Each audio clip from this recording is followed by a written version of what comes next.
famille, j'espère que ça va. Aujourd'hui, on se retrouve avec Doris Martel. C'est vraiment quelqu'un en NBA, elle. Si tu peux me donner un exemple, aller aux Clippers, par exemple.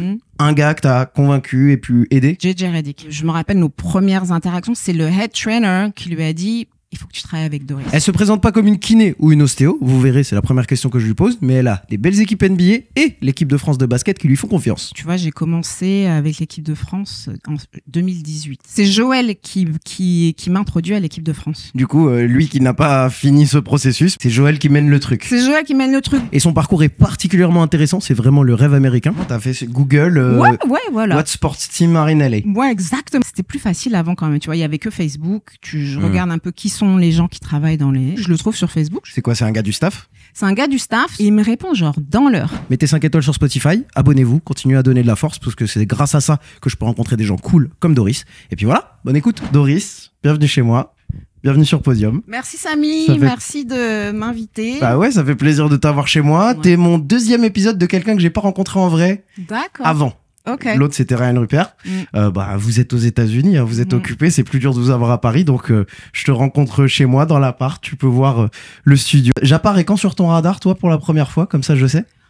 Ça apparaît il y a peut-être 3 ou 4 ans quand tu commençais et tu faisais que de la NFL, ou du football américain. Ouais, ok, bah trop bien. Et puis j'imagine que toi, à ce moment, t'es aux States, donc ça te parle, voilà. Tout ça. Ok, cool. Bienvenue chez moi. On a plein de choses à discuter sur ton métier, sur ce que tu fais, sur toutes tes aventures. J'aimerais commencer juste par définir ton métier. T'es pas ostéo.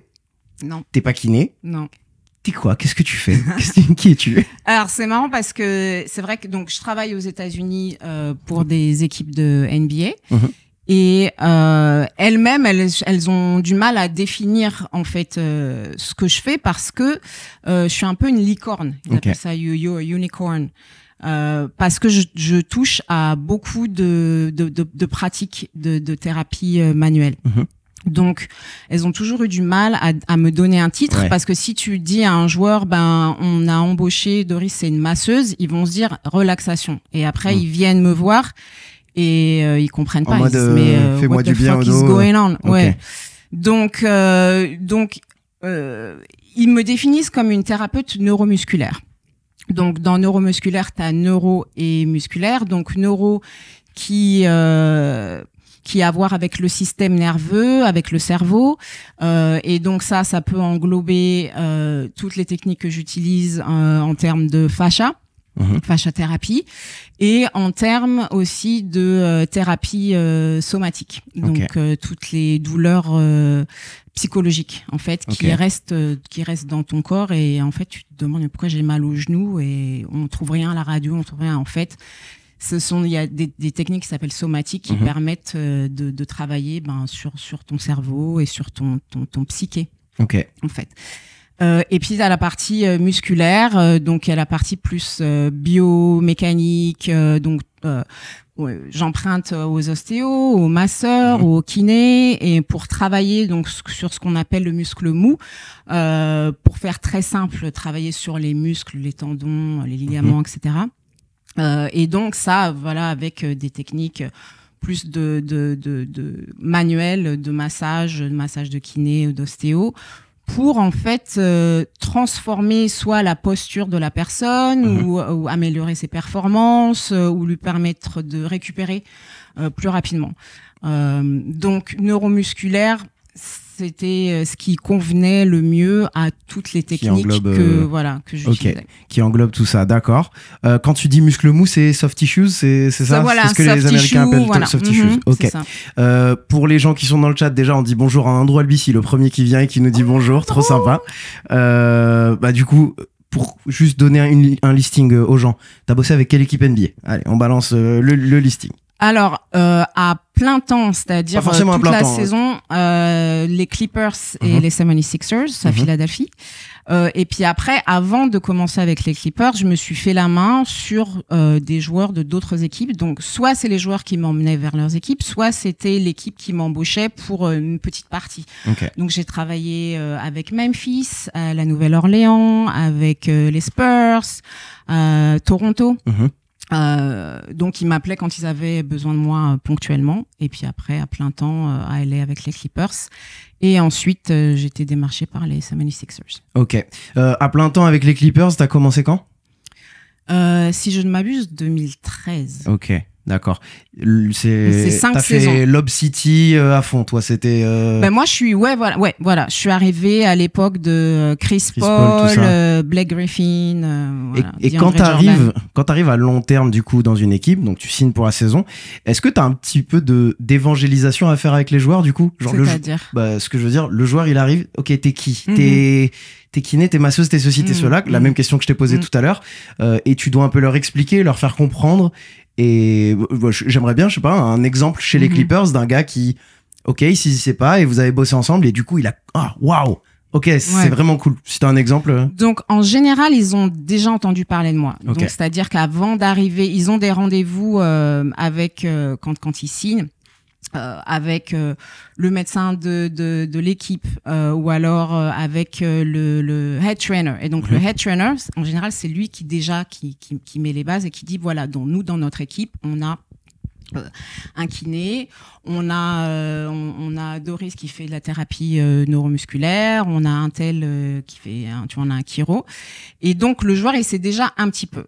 Ensuite, en général, ils me disent est-ce que je peux travailler avec toi?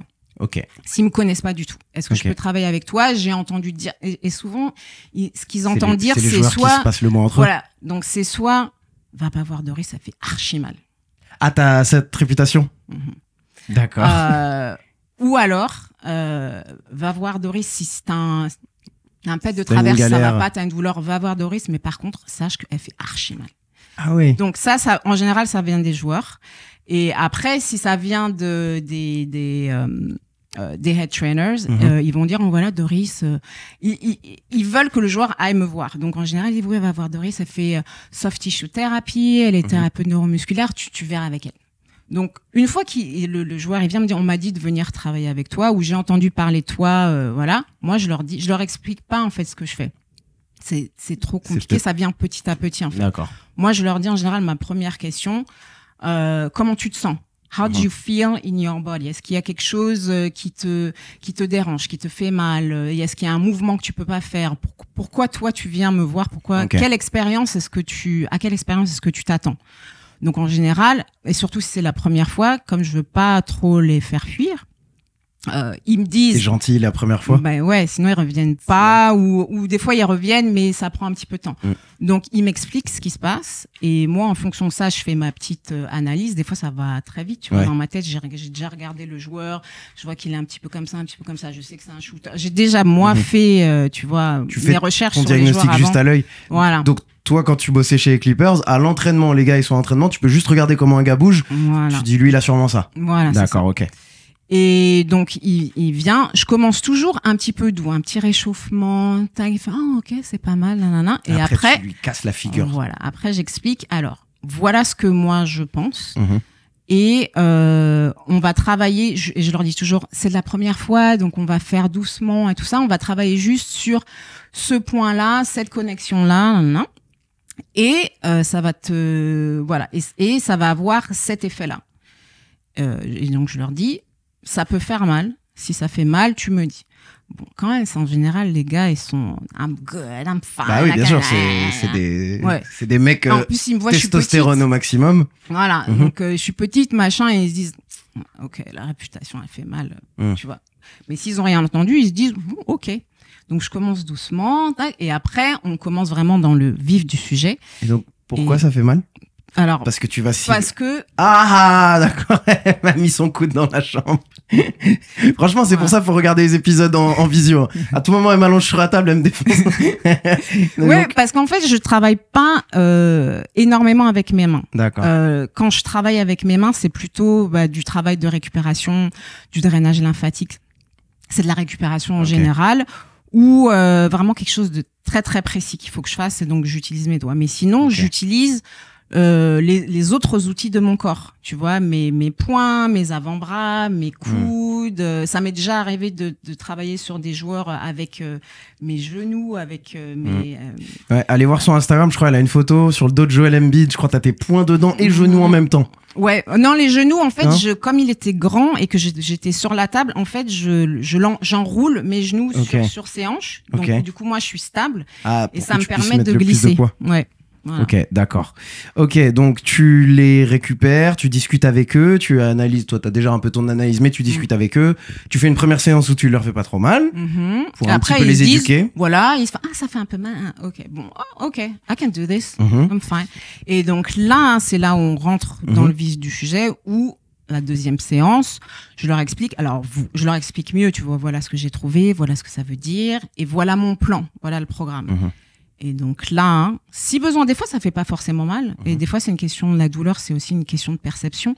Des fois, moi ça m'est arrivé d'un des joueurs Joel, il m'a challengé plusieurs fois. T'as lu dans les questions que je voulais te poser, parce que je voulais savoir si un jour t'avais challengé. Joel t'a challengé, pourquoi? Parce que tu me fais rien? C'est pas assez. Je dis, Joel, do not challenge me. Tu parles en anglais avec Joel? Ouais. Les deux, on fait les deux, ça dépend. Okay. Mais c'est vrai que c'est intéressant la linguistique parce qu'en fait le Joël qui parle français est très différent du Joël qui parle anglais. Mais je trouve que même ma personnalité à moi en français versus anglais c'est pas la même, donc je suis d'accord. Et donc ton interaction avec lui n'est pas la même. Voilà. Donc on faisait les deux, mais c'est vrai qu'on aimait bien. En fait t'as l'impression d'être un peu plus à la maison, et plus confortable quand tu peux parler. T'es dans un environnement anglais et que tu peux t'exprimer avec quelqu'un en français. Il y a comme un poids proximité. Voilà. Et donc, Joel, do not challenge me. Pourquoi? Qu'est-ce qui s'est passé avec lui? Mais parce que, tu vois, moi, je suis un petit peu toujours gentil au début, et puis même pendant le reste de la carrière qu'on a eue ensemble, des fois, lui, il avait besoin vraiment de go deep. Il avait besoin d'aller profondément. Et donc, moi, ça m'est arrivé. Je commence jamais tout de suite. Enfin, certains joueurs vont peut-être dire que c'est pas vrai. Mais j'évite d'aller directement, tu vois, vraiment profond. Ouais. Et donc, quand c'est comme ça lui est arrivé de dire, vas-y. Come on, you can do better than that, or I don't feel anything. Ok, avec sa voix énorme. Avec ça.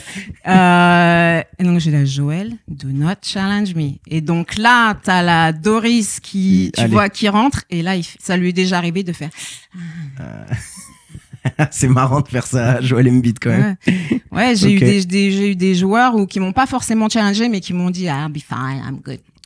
Et tu massacres. Je peux pas te dire leur nom, mais tu vois, ce joueur-là en particulier, qui est un très grand joueur, je lui ai dit if it hurts, just because ils veulent pas aussi, parce que des fois j'avais ma propre.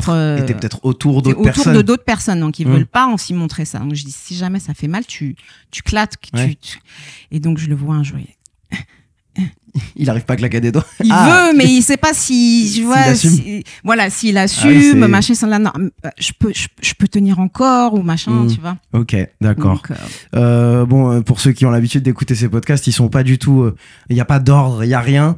Comme on est sur le sujet Joel Embiid, je veux continuer à le creuser. Tu l'as vu dans plein d'états. T'as fait combien d'années aux Sixers? 6. T'as fait 6 ans, donc t'as dû le voir dans plein d'états. T'as dû le voir Joel Embiid MVP où il fait une saison presque complète. Je sais pas s'il a déjà fait une saison complète. Ouais, c'était sa saison la plus complète. Voilà. Ouais, et t'as vu Joel Embiid qui était, j'imagine, cabossé comme pas possible. Batou m'en avait parlé dans des podcasts où il se dit mais comment ce mec marche? Il est comment le corps de Joel Embiid? Comment toi t'as pu l'accompagner? Raconte-moi. Alors, bien sûr, il y a des clauses de confidentialité. Ah oui, c'est vrai. Alors, ce qu'on peut dire dans le podcast, qu'est-ce qu'on peut rien dire?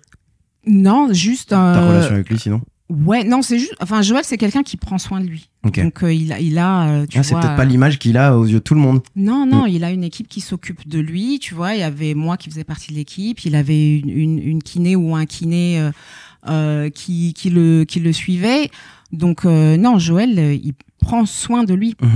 Après, voilà, c'est dans le basket, on le sait, les grands, ils ont plus de problèmes en général, tu vois, et voilà. Mais en tout cas, Joël, c'est pas quelqu'un qui m'a dit non, pas aujourd'hui. Non, quand je lui disais il faut qu'on se voit là, tu vois, il m'a jamais dit non en fait. Il prenait toujours le temps de... ok, d'accord.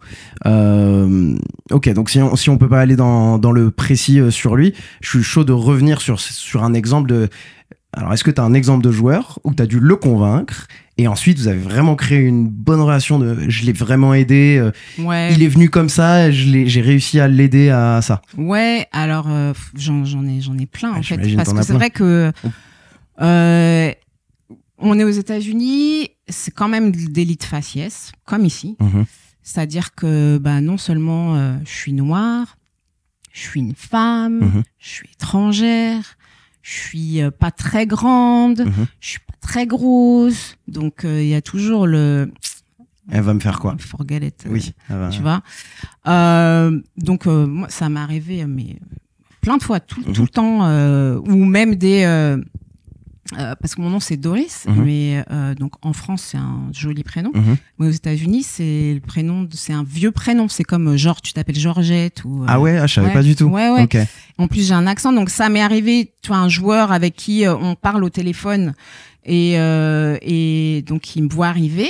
Et il dit, il s'attend à une vieille dame qui vient lui faire un massage. Il s'attend pas à quelqu'un de plus jeune, Renoir. En plus, elle a un accent français, c'est chelou, tu vois. Ah oui, c'est peut-être un prénom très blanc là-bas. C'est un prénom blanc et vieux. Ok, d'accord. Mais c'est ouf parce que je pense que la communauté basket qui nous écoute, ils connaissent le prénom Doris aux États-Unis par Doris Burke. Ouais, Doris Burke. Ouais. Et tout le monde la respecte. On n'a pas cet a priori. Tu m'en apprends une. Là, je leur dis, je m'appelle Georgette. Ok, d'accord. Paulette. Ok, d'accord. C'est ça l'équivalent quoi là-bas. Ouais. Ok, donc tu arrives déjà à l'élite faciès et ensuite tu dois un petit peu convaincre. Si tu peux me donner un exemple, aller aux Clippers par exemple, un gars que t'as convaincu et pu aider, accompagner. Je vais dire JJ Redick, par exemple, parce que c'est aussi lui qui m'a fait venir aux 76ers. Ok.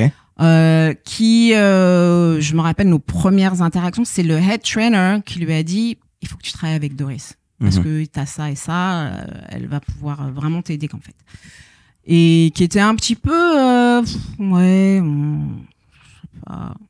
Tu vois, puis bon, JJ, c'est quand même quelqu'un qui est...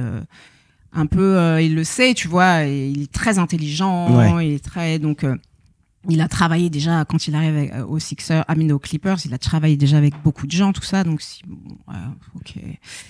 Et est-ce que j'ai besoin d'une nouvelle personne? Et en fait, donc il avait un problème en particulier que le reste de l'équipe médicale et de performance n'arrivait pas à l'aider. Et donc, le head trainer lui dit, va travailler avec Doris. Donc, je travaille avec lui. Et là, il se lève de la table. Il fait... je vais bien. I feel good. I feel good. Et donc là, ça, c'est ma force aussi. C'est une fois que je mets les mains sur toi, c'est mort. Ouais, mais attends, dès la première séance, après ça, il repart et il est... Et il dit, wow, ok, I feel good. Et pour un joueur professionnel, quand quelqu'un est capable de t'enlever ta douleur et que tu vas pouvoir aller jouer, ta confiance en lui, c'est vois, voilà, c'est ton arme secrète. Et c'est aussi pour ça que les équipes, donc tu vois, quand je suis sous contrat avec une équipe, tu vois, ils te disent tu peux pas parler de ce que tu fais, tu peux pas trop parler de tes techniques, tu peux pas travailler avec d'autres joueurs pas juste de NBA mais de basket en général. Ah ouais. Ouais, donc moi sur mes contrats c'était ça. Il a fallu une autorisation pour que je puisse travailler avec l'équipe de France parce que il y avait des joueurs de NBA, c'est-à-dire que. Oui. Mais j'ai eu la chance d'avoir. T'as pu jouer sur la carte de. C'est aussi des joueurs avec qui je travaille en dehors, ou alors c'était Batum qui était aux Sixers à ce moment-là, ou je sais pas quoi. Non. Donc en fait, là on part sur un autre truc, mais c'est vrai que donc c'est Joël qui m'introduit à l'équipe de France. Ah oui, bah du coup lui qui n'a pas fini ce processus, mais voilà. Okay. Donc il y avait déjà une idée, et ça c'est, tu vois, j'ai commencé avec l'équipe de France en 2018. Ouais, mon fils avait 1 an et j'étais en Chine, je crois que 2018. Okay. Et donc, bien sûr, Joël veut venir jouer en équipe de France, mais c'est tout un processus, ça prend des années. Mais donc, il parle aux dirigeants de l'équipe de France, Boris Diaw, tout ça, et il lui dit, mais nous, on a une Française, nous, dans notre groupe qui travaille avec nous, mais vous la connaissez pas. Ils me connaissent pas parce que je suis discrète. Oui. Tu vois, tu peux pas vraiment être, tu vois, la première photo que je poste, tu vois, Clippers de moi qui taffe, ou je crois qu'il y a une photo un peu marrante avec DeAndre Jordan. On me dit, non, faut pas que tu fasses ça et tout. Ah ouais. Tu vois, machin. Donc, et bon, c'est pas juste aussi, je pense, on veut pas que les autres sachent ce que tu fais parce que ça peut aider d'autres équipes. Okay. Mais c'est aussi, j'étais l'une des seules femmes qui est dans une équipe NBA. À voyager avec une équipe, etc. Ça se faisait pas, moi, quand j'ai commencé. Donc, j'étais la première femme noire, française, etc. Donc, on me disait, il faut que tu te fasses petite, faut pas qu'on te voit trop, faut pas que tu parles trop de ce que tu fais parce que, nous, ça nous coûte, en fait, même si tu enseignes ce que tu fais. Ouais. Donc,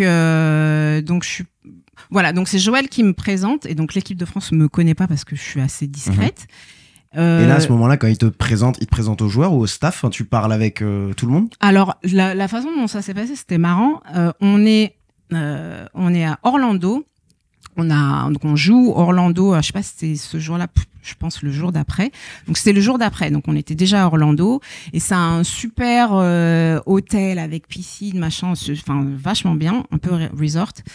Et donc moi, je me prends ma pause et je vais me poser en maillot de bain, mais même pas, tu vois, à la piscine. Je vais un peu me cacher, tu vois, pour pouvoir être en paix et qu'on me dise pas regarde ça la maillot de bain. D'accord. Ouais. Tu vois, c'est des trucs ouais, quand t'es femme, il faut faire attention. Tu fais gaffe à ouais, ça, d'accord. Tu fais gaffe à tout.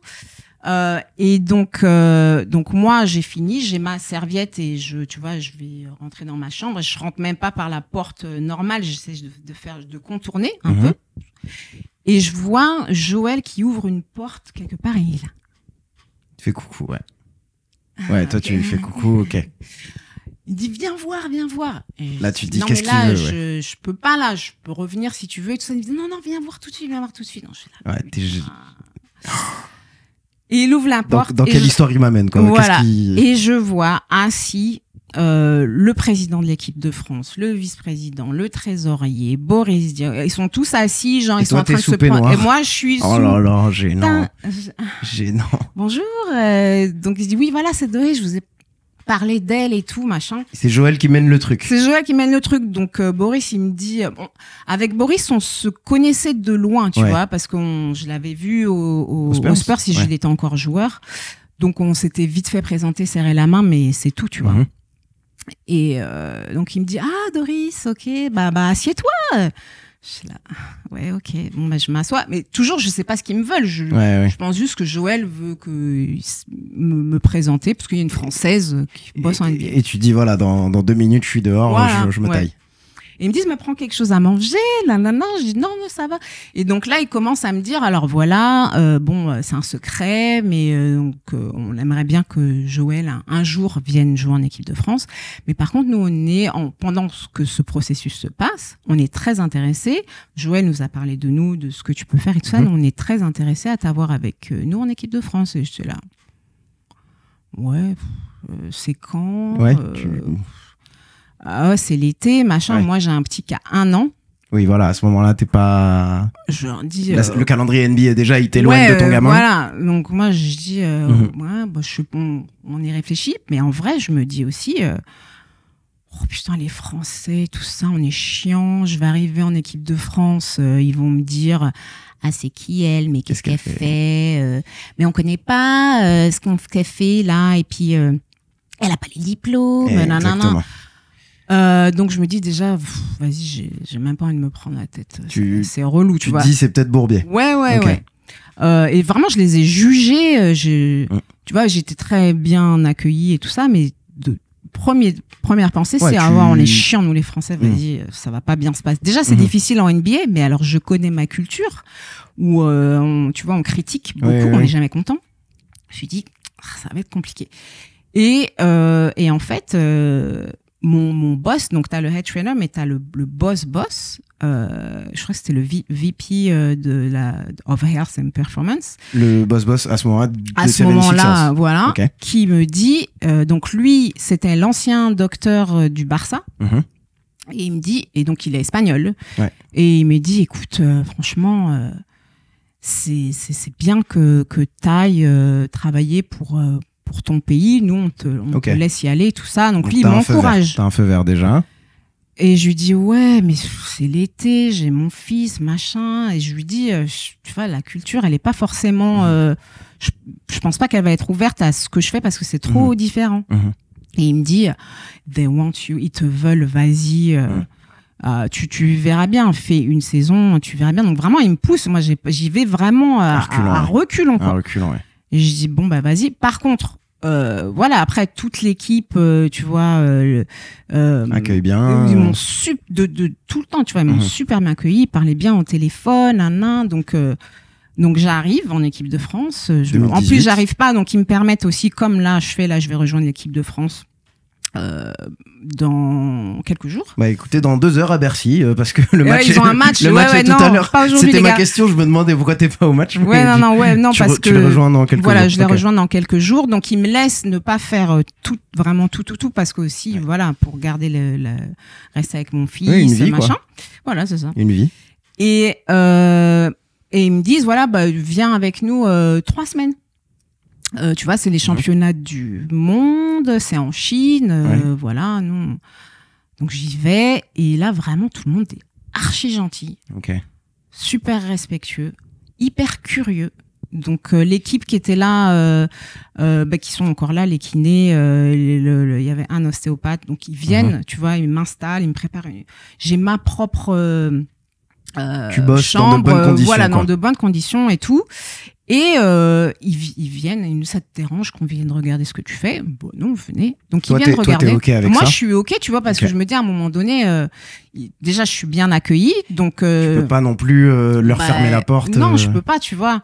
Tu vois, donc. Tu pourrais, mais en tout cas, s'ils tendent la main. Ouais, et puis surtout, moi, j'ai envie qu'ils sachent un petit peu ce que je fais, parce que ça leur permet, pour moi, d'être, qu'ils soient plus à l'aise avec moi, tu vois.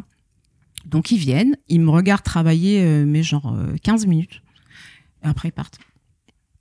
Et après quand j'ai fini, ils me disent, ah putain, ouais, c'est vachement bien ce que tu fais et tout ça. Et puis à partir de là, vraiment, j'ai carte verte, quoi. Ils me laissent travailler comme je dois. Tu vois, on collabore super bien.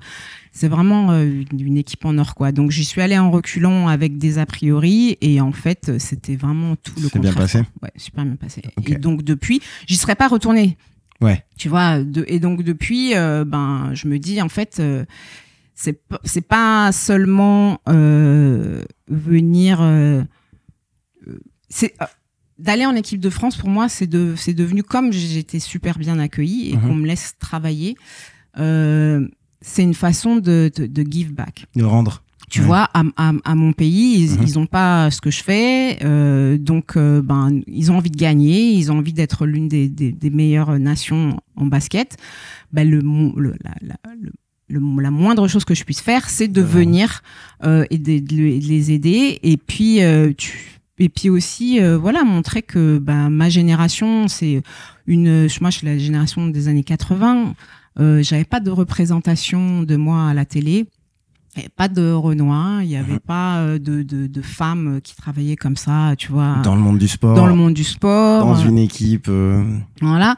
Donc, c'est aussi pour moi une mission de montrer que c'est possible, en fait. Que, ouais, on est de la banlieue et tout ça, mais on peut le faire, tu vois. T'as grandi où, toi? Moi, j'ai grandi à Attier et Villeneuve-le-Roi. Ok, d'accord. Voilà. Même quartier. 9-4, c'est le Barça. On a dû se croiser un million de fois. Mes parents, ils bossent à Rungis à côté. Donc, c'est sûr, on a dû se croiser, mais genre à 10 km. À 10 km. Je suis un peu plus jeune, mais j'ai bossé très tôt avec mes parents. Donc, c'est possible. C'est très possible. Il y a des gens dans le chat, pour ceux qui nous écoutent en live, il y a des gens dans le chat qui demandent si c'est une rediffusion. Pas du tout. Hein. Vous pouvez nous poser des questions. C'est juste que des fois, ça fuse, je vous calcule pas. Mais promis, le chat, je vous lis. Si vous avez des questions pour Doris ou pour moi, n'hésitez pas. Non, mais les gens voulaient savoir, on t'a jamais demandé d'intervenir pour l'équipe de France. On vient de traiter le sujet. Et depuis, voilà, c'était Andrew qui nous disait coucou au début. Et du coup, je voulais savoir, toi, t'as une carrière d'athlète avant? Moi, j'ai fait de la gymnastique rythmique. Ok, et t'es allé aux States pour ça ou pas du tout? Non, Ok. j'ai fait des compétitions, tu vois, en haut niveau, en national et tout ça. Mais pareil, c'était même pas de la gymnastique artistique, c'est de la gymnastique rythmique. Donc pareil, bon, ma sœur, elle a été en équipe de France, tu vois, elle est bien plus jeune, mais à mon époque, tu fais pas de la gymnastique rythmique quand t'as un corps comme j'avais, tu vois. Bon, il faut être maigre en gymnastique rythmique, mais il faut, tu vois, moi j'avais des muscles, je suis Renoir. Toute ma vie, c'est toujours un truc. Donc voilà, moi j'ai fait de la gymnastique. J'étais au plus haut niveau que j'ai pu être, où on m'a laissé aller. Ok. Bah du coup, sachant que tu n'as aucune représentation de ta discipline en France, je parle de ce que tu fais aujourd'hui pour les équipes NBA.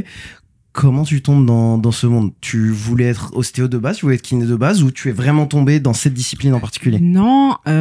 Alors, en venant à Los Angeles, donc je viens parce que donc moi j'ai rien à voir avec ce que je fais maintenant. Moi j'ai un bac L et une maîtrise ou un master, je sais pas comment on dit maintenant, un master, de communication spécialisée dans l'art. Ok. Voilà. Donc rien à voir. Rien à voir, communication et tu vois, c'est plus les métiers d'attaché de presse, tout ça. On a fait pas mal aussi de communication non verbale, ce qui m'aide maintenant.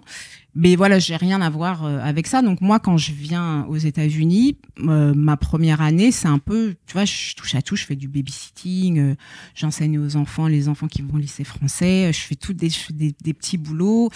Comme j'ai fait de la gymnastique. Tu vas à LA pour une certaine raison ou parce que tu veux aller vivre aux States? Alors, je suis allée à LA parce que je voulais apprendre l'anglais. Okay. Tu sais, je me suis retrouvée à un moment donné dans ma vie où l'année avant d'aller à LA, où j'étais en autopilote. Tu vois? Ah, d'accord, je vois. Et tu vas travailler, t'es là, tac, t'es dans le métro. T'as eu un petit moment où tu t'es dit, c'est pas ma vie, ça? C'est juste, c'est même pas, je sais même pas, je vis pas ma vie éveillée, en fait. Je me sens pas vivre. Je vis parce que c'est comme ça. Il faut travailler, il faut aller. Mais je me sens pas vivre. Il y avait un truc qui me manquait et j'avais quand même cette passion pour l'anglais. Je parlais pas anglais très bien, donc je me suis dit, moi j'ai envie de tout quitter. J'avais un pote qui vivait à Los Angeles, j'ai envie de tout quitter et juste d'aller faire un autre pays, tester voilà. Et donc j'ai eu un visa, j'ai réussi à avoir un visa de stagiaire. J'ai fait un stagiaire avec une attachée de presse, pas payée. Et donc, pour pouvoir vivre, je fais des petits 4 boulots, jobs à côté, voilà, y compris aussi de la danse. Ok. Donc, tu vois, danser dans les bar mitzvahs, les trucs comme ça. Ah ouais, ok. T'as vraiment fait tous les plans possibles de Los Angeles, quoi. Tout pour faire, pour faire du cash, quoi. Ouais. Parce qu'en plus, en visa, le visa que j'avais, tu peux seulement travailler pour la personne qui t'a sponsorisé. Ouais, donc le reste, tu le fais au black. Voilà. Ok, d'accord. Et vas-y, juste une anecdote. C'est quoi ton job le plus galère que t'as fait pour faire un billet quand t'arrives aux States? Tu sais, les trucs où on te met dans un costume, tu sais, les costumes un peu en boule, tu sais, et puis tu sais, dans les matchs de NBA, là, tu vois, il y a des fois des trucs des trucs gonflés. Ah oui. Et t'es là, ouais, ça c'était le truc. T'as fait ça dans des matchs? J'ai fait ça, pas dans les matchs, j'ai fait ça. C'était une compagnie qui faisait ça. C'était à San Diego, genre dehors. 40 degrés San Diego, j'imagine. Voilà, et t'es à l'intérieur d'un espèce de gros costume gonflé, et puis t'es là, tu sautes. Les gens, ils voient. Oh là là. Ouais, donc ça, c'était le truc. Après, c'était marrant, tu vois. Rêve américain. Voilà. Rêve américain, totalement. Tu travailles 3 heures, tu fais $500. Bon. Mais après, voilà, quoi. Oui, tu te dis, What the fuck, je veux pas vivre, c'est ça ma vie à ce moment-là, tu te poses une question. Mais tu vois, je me sens vivre, du coup. Ouais.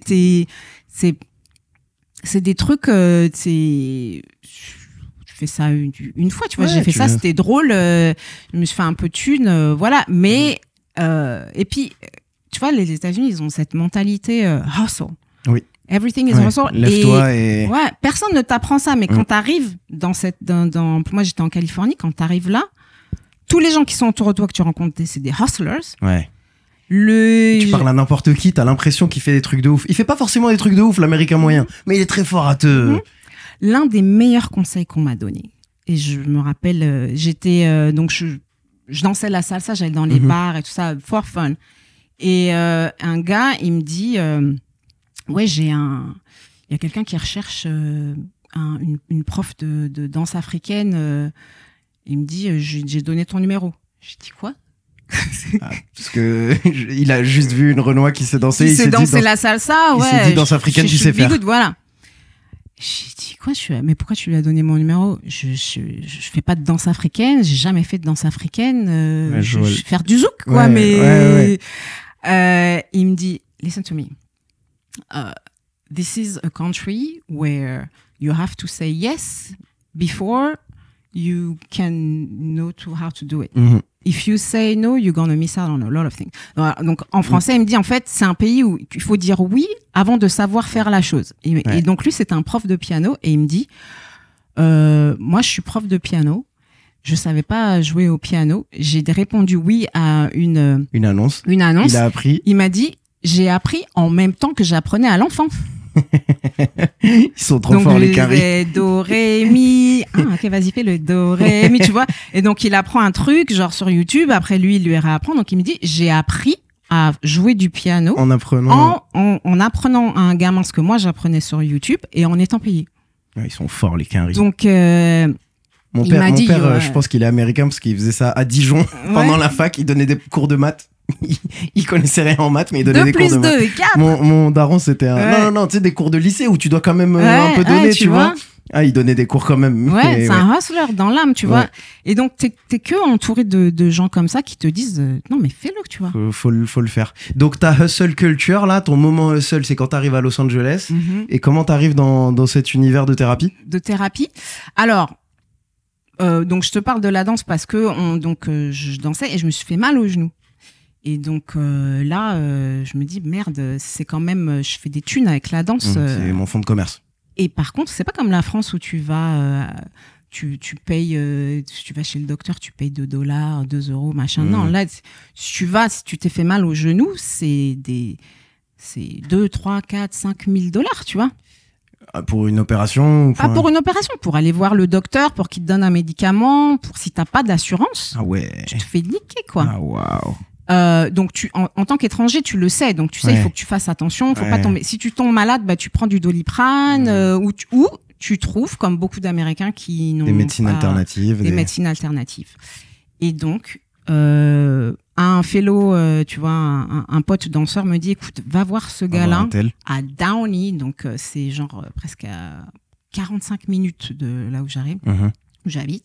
Va voir ce gars-là. C'est comment il m'a dit ça? C'est un chaman. Ouais, bah, à ce moment-là, t'y vas, parce que. Je me dis, moi aussi, je vais chez le chaman si le docteur il coûte 5000 balles. Bah, voilà. Je dis, ok, vas-y, je vais chez le chaman.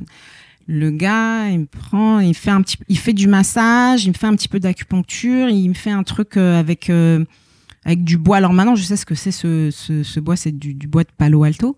À l'époque, je sais pas ce qu'il fait. Il me fait un peu de fumée sur le genou, tac. Il me manipule un peu.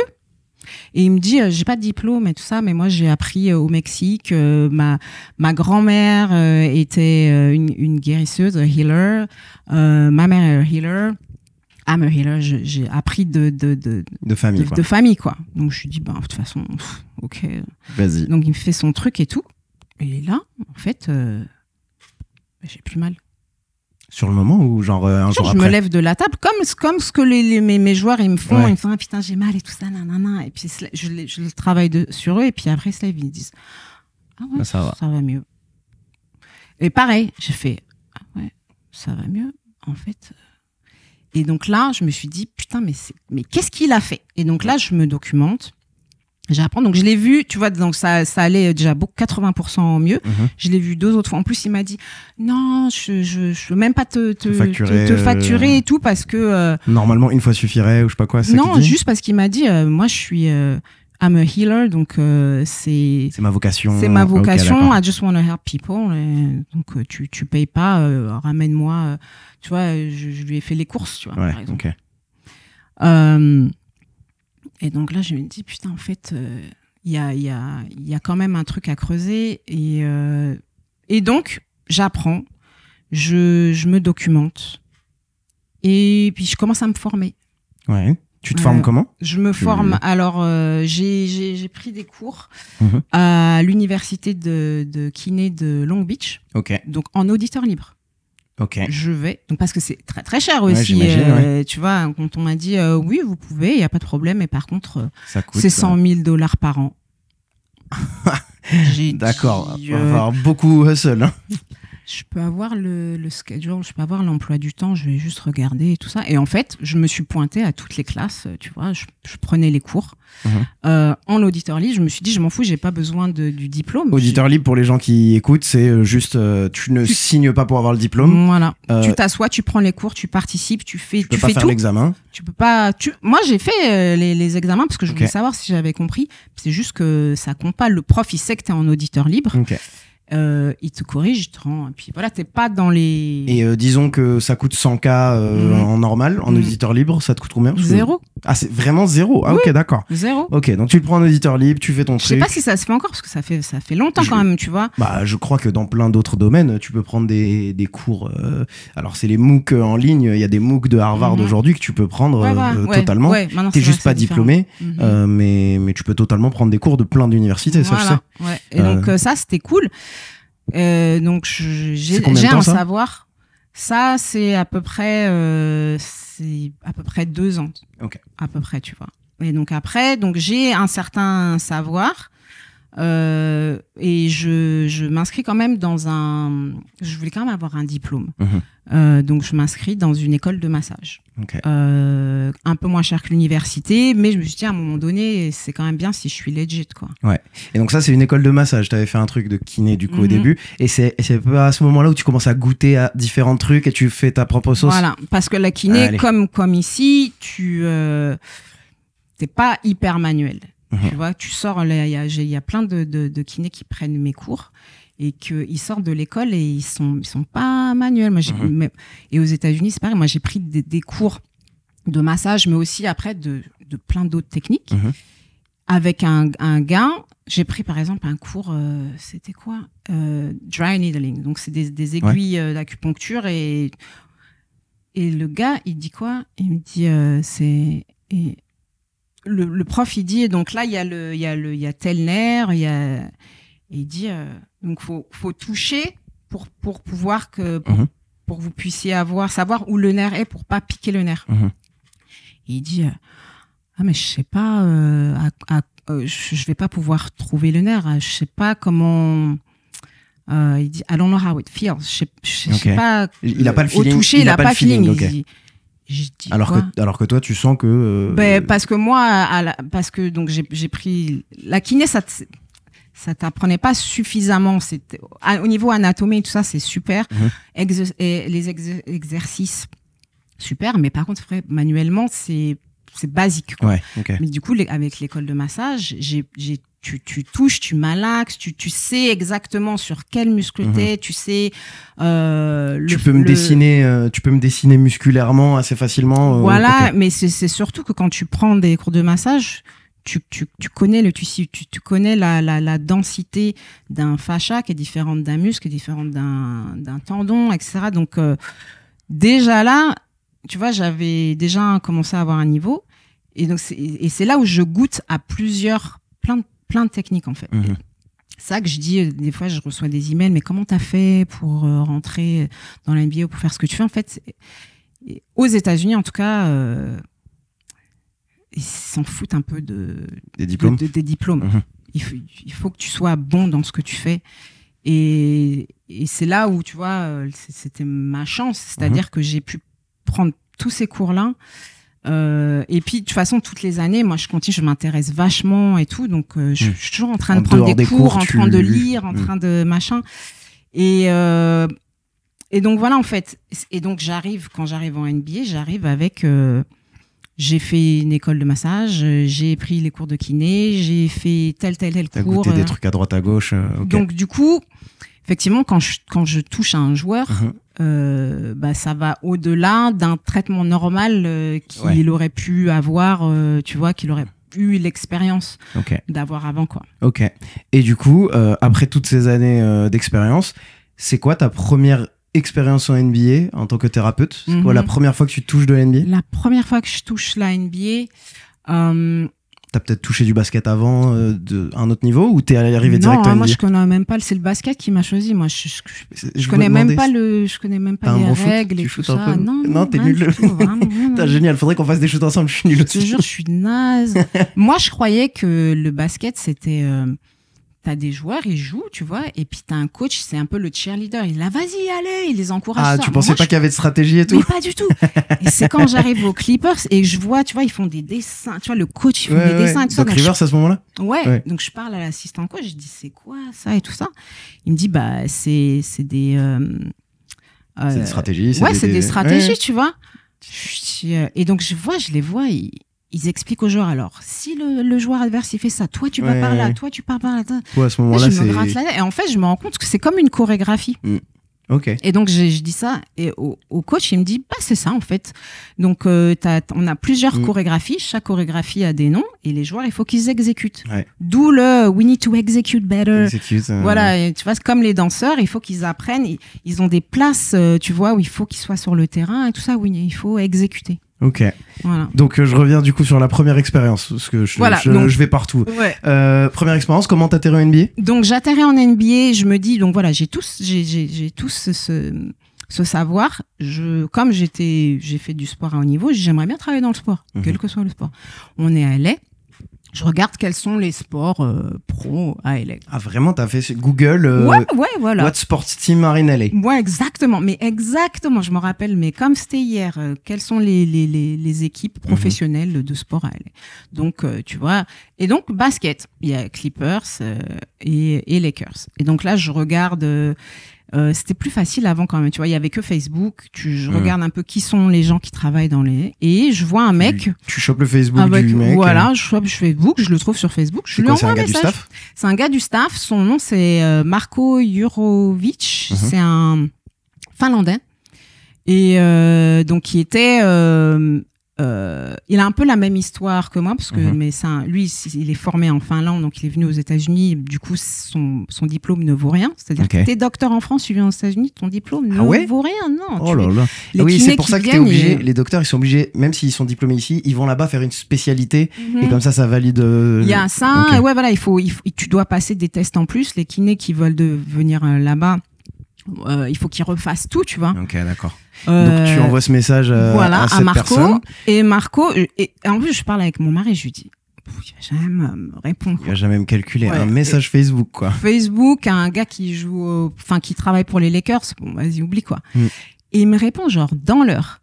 Ah, t'es européenne et tout ça, c'est génial. Il faut qu'on se serre les coudes entre Européens et tout ça. J'avais trouvé ça incroyable. Je trouve aux États-Unis, les gens trouvent une manière de se serrer les coudes d'une manière ou d'une autre. Ouais. Il aurait trouvé quelque chose. T'es européenne, allez, on se serre les coudes. T'es de la communauté, de ça, on se serre les coudes. C'est ça. Ils sont forts là-dessus. Ouais. Donc il te dit, allez, on se serre les coudes. Donc il me dit, vas-y, viens. Est-ce que t'es libre pour un café tel jour? Je dis bah oui, bien sûr. Parce que je lui ai dit, je lui posais des questions sur quelles sont les techniques que tu apprends, parce que moi je veux continuer à être meilleure en fait. Ah, t'es pas juste en mode je veux choper un taf. Tu les veux deux. aussi discuter. Ouais, mais je m'imaginais pas, je me suis pas imaginé, je vais travailler pour les Lakers. Jamais. Moi, je voulais me rapprocher, tu vois, c'est des networking. Ouais, tu veux discuter avec un père. Voilà. Et il me dit, mais bien sûr et tout. Donc, il me fait venir, il me fait prendre un café là, à l'époque où les Lakers s'entraînent. Donc, ils s'entraînent dans une arène avec la le hockey sur glace. Okay. Ils ont un tout petit, c'était tout petit à l'époque.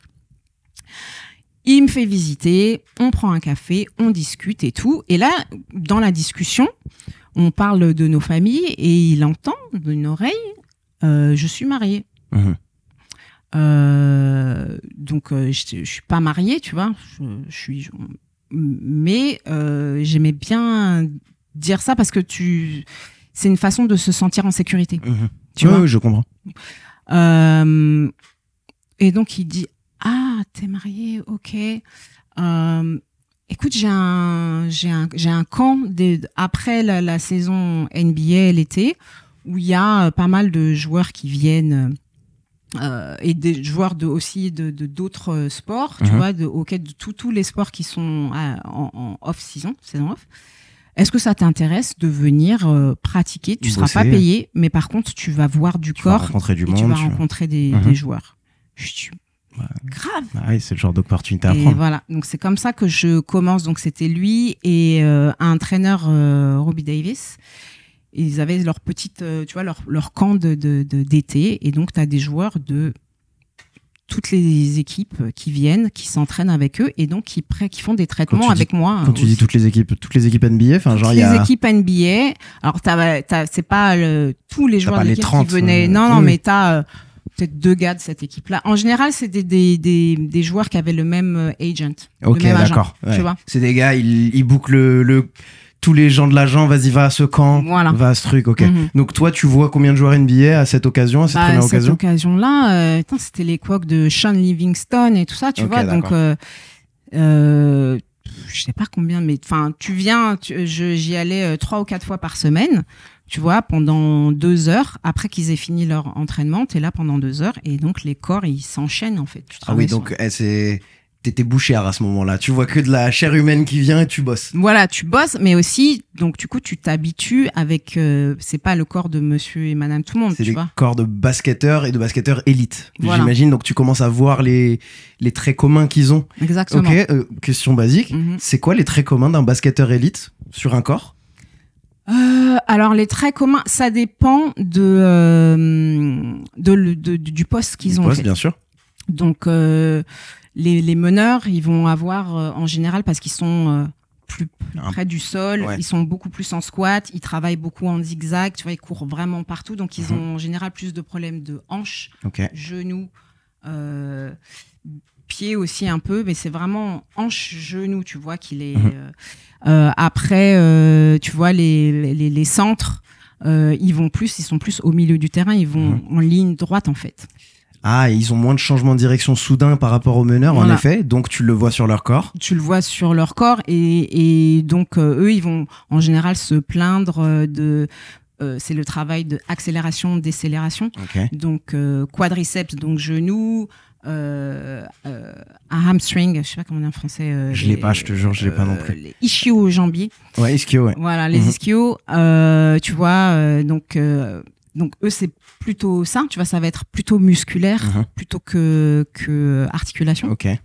Donc, c'est là où tu vois, je me rends compte qu'en fonction de ton poste, et puis de combien de temps tu joues, de combien de temps tu as été dans la ligue, en fait, t'as un meneur qui vient me voir, je sais déjà quoi regarder, je lui dis, je sais qu'il va me dire, il y a my lower back, my knee, je sais déjà. D'accord. En fait. Je peux imaginer, toi qui diagnostique le jeune meneur qui carbure beaucoup, qui fait beaucoup de minutes, qui est jeune, donc peut-être qu'il fait pas les meilleures récupérations sur lui-même. Tu sais à peu près, quel genre de problème il aurait tendance à avoir au moins. Ouais. Continuons là-dessus. Donc tu fais ce camp. T'es pas payé, tu masses du gars, tu vois une dizaine, quinzaine de joueurs d'NBA. Et donc la saison tu convaincs les gars. Ouais, eux, voilà, ils savent, Doris, ça va être là. Et par contre, donc je fais du networking. Je leur dis, if you need me during the season, I'm here in LA. Je me dis même pas à l'époque, je connais pas le business. Je me dis même pas, you can fly me wherever. Tu peux me faire voyager où tu veux. Je lui dis juste, moi, je suis à LA, comme les équipes. Toutes les équipes, elles viennent à LA. Ouais. On n'est pas des Américains, on pense pas comme ça. Non. Donc je dis, voilà, moi. Et donc il y a un joueur qui me dit, je vais te présenter donc pendant la saison, il m'écrit et il me dit, ouais, non, on vient à LA, je voudrais te présenter notre head trainer de Memphis Grizzlies pour discuter. Est-ce que tu peux me dire c'est qui le premier joueur du coup qui fait cette passe D? Quincy Pondexter. Ah, ça me dit quelque chose. Je jouais avec lui sur 2K. Un bon dunk, ça sautait au Quincy Pondexter, ouais. Et donc voilà, donc c'était comment il s'appelait, Drew Graham, qui me dit il me dit tu vas, il y a Quincy et puis il y aura d'autres joueurs et donc tu passes à cette heure-là t'as Quincy, à cette heure-là t'as et donc tu fais des piges quoi, enfin tu viens. Voilà, tu vas dans l'hôtel avec ta table de massage et puis tu fais chaque session dans la chambre du joueur, tu vois. Donc je commence comme ça et puis après tu vois, après ça va vite. À partir du moment où tu gagnes la confiance. Voilà. Ça va vite. Les joueurs, ils savent, ils connaissent mon numéro, ils savent si je viens à LA, machin. Ils peuvent venir. Aux Clippers, tu vois. Alors, j'ai travaillé aussi un petit peu avec les Spurs, avec Tony Parker. Donc, c'est quelqu'un qui connaissait Tony Parker qui lui a dit Doris, Doris, elle sera à Memphis parce que les Spurs jouent Memphis en playoff. Donc, il y a ma pote Doris, elle sera là et tout ça. Tu devrais faire une session avec elle. Donc, je rencontre comme ça Tony. Ouais. C'est quelle année ça, à la louche? Je sais pas, faudrait que tu regardes les Spurs Grizzly playoffs. Spurs Grizzly, une série de playoffs. Ouais, faudrait revoir dans le chat. Si vous êtes chaud, vous pouvez nous le dire. Ouais. Ok. Et donc voilà, ça commence comme ça. Et puis après, il y a un autre joueur qui me présente le head trainer. Donc ça, c'est, tu vois, toute la saison. Et il y a le head trainer à un moment des Clippers qui m'envoie un texte, qui a entendu parler de moi par des joueurs, par le general manager de la Nouvelle-Orléans aussi, et qui me dit, écoute, j'aimerais bien te rencontrer. On se rencontre. Et déjà, moi, il s'appelle Jason Powell, il est dans la NBA depuis, ça fait peut-être 25 ans ou plus, tu vois. C'est un pionnier un peu. D'accord. Et donc, il me voit arriver et je vois un peu la tête. Il s'attend à une Doris. Ah, pareil, il y a le délit de faciès, ok. Et elle donc, est où, la mamie blanche du Kentucky, quoi. Voilà. Okay. Et il me voit arriver, je vois un petit peu le regard. Je dis, ah, t'attendais pas à ça, hein. Et là, il rigole. Et je lui dis, donc voilà, c'est moi. On parle un petit peu de ce que je fais, de mon parcours un petit peu. Et il me dit, écoute, nous, on recherche quelqu'un, parce qu'à l'époque, il y a pas de kiné dans les équipes. D'accord? Donc, ce sont les head trainers qui font la rééducation des joueurs. Ok. Donc, ils sont beaucoup plus calés à l'époque que les head trainers de maintenant. Il me dit, moi, je suis... et comme il a travaillé en NFL, Jason Powell, dans sa carrière avant d'arriver en basket, les joueurs de NFL travaillaient déjà avec des masseurs. Ah, c'est quelque chose qui est plus éduqué en NFL, ça? Voilà. Oh, bah, c'est intéressant. Ouais, ils ont commencé à se rendre compte des bienfaits du travail manuel dans la récupération et dans l'amélioration des performances avant la NBA. Mais comme lui, il a travaillé en NFL, il s'est dit, j'aimerais bien amener ça dans mon équipe. Ouais. Donc, il me dit, moi, je recherche une thérapeute manuelle. J'ai entendu parler de toi. J'aimerais bien qu'on essaye. Donc, lui, c'est les Clippers, c'est bien ça? Ouais, lui, c'est les Clippers. Et il me dit, je veux que tu saches que c'est un monde d'hommes, il n'y a pas de femmes. So, if you think you have the balls to do it, let's do it. Et moi, à l'époque, oui, bien sûr que je peux le faire, tu vois. Ouais. Je me rends pas compte, en fait, de toute la culture que ça implique, la culture de la NBA, d'être une femme, etc., tu vois. Lui, il m'a dit, si t'as les couilles, de le faire, vas-y, welcome. Et toi, c'est un petit peu de l'insouciance où tu te dis, vas-y, on y va. Ah ouais, naïve, grave. Je dis, oui, Ok. Et c'est quand tu commences à rentrer dedans et puis que tu toujours vois, avec eux, à être. Ouais, ils font pas attention à ce qu'ils se disent. Moi, je suis quand même en retrait parce qu'on m'apprend aussi, à déconnecter. Donc ils font leurs blagues, tu vois, leurs blagues de Renoir américain et tout ça. Tu vois des corps nus, etc. Bon, moi, j'ai été élevée en France, donc la nudité, c'est pas... Peut-être que ça a changé maintenant, mais en tout cas, moi, quand dans ma culture française, la nudité, tu vois des seins, c'était pas flouté, tu vois. Donc oui, j'ai vu des fesses. Ça c'était pas dans ma tête, je me suis pas dit, oh putain, et tout ça. Ah, tu vois. Et peut-être que eux là-bas, c'est quelque chose qui ça choque leur fait un peu peur, plus. Bien sûr. D'accord. Ok. Donc, et puis c'est la discussion de vestiaire entre eux que tu entends pendant que t'opères, etc. Ouais, j'ai entendu. Il y a des trucs que j'ai entendus après, un petit peu plus tard dans ma carrière. Il y a des trucs qui ont été dits et je me suis pas rendu compte en fait de la gravité. De la gravité du truc pas tout de suite, tu vois. Et après, tu te rends compte, tu te dis, ah ouais, putain, le gars, il a dit ça quand même. Ouais. Et ils sont aussi. J'ai jamais eu de problème avec des joueurs. Mais donc, une anecdote, par exemple, c'est, bien sûr, je dirais pas de nom. On est tous dans une salle à travailler. Et donc, ils sont super à l'aise avec moi parce que moi, je rigole à leurs blagues. Donc, t'as les joueurs qui sont là, qui sont ils font leurs exercices, leurs massages, leurs trucs. Et c'est le hangout, tu vois. Donc, t'as les assistants coach qui viennent. Des fois, t'as les potes, machin. Et là, il y a un assistant coach qui dit, là, c'est peut-être, ça fait peut-être 3 ans que je suis avec les Clippers. Ouais, donc t'es... Ouais, je fais partie de la tapisserie, quoi. Ouais, voilà. Et il prend une table de massage qui était pliée et il dit, ouais, oh, it's so light, it would be just like fucking Doris. Ah, c'est chaud. Et t'es là, hein. Moi, je suis là, c'est même pas, t'es dans une autre pièce et non, il fait le mouvement avec la table et tout ça. Là là. Et moi, j'ai pas réagi tout de suite, hein. J'ai entendu. Et tu bosses sur un joueur à ce moment-là? Je bosse sur un joueur, je fais, mais j'ai pas vraiment capté la gravité de ce qu'il a dit, en fait. Il y a eu un petit blanc quand même, tu vois, les gars, ils ont pas fait, ouais.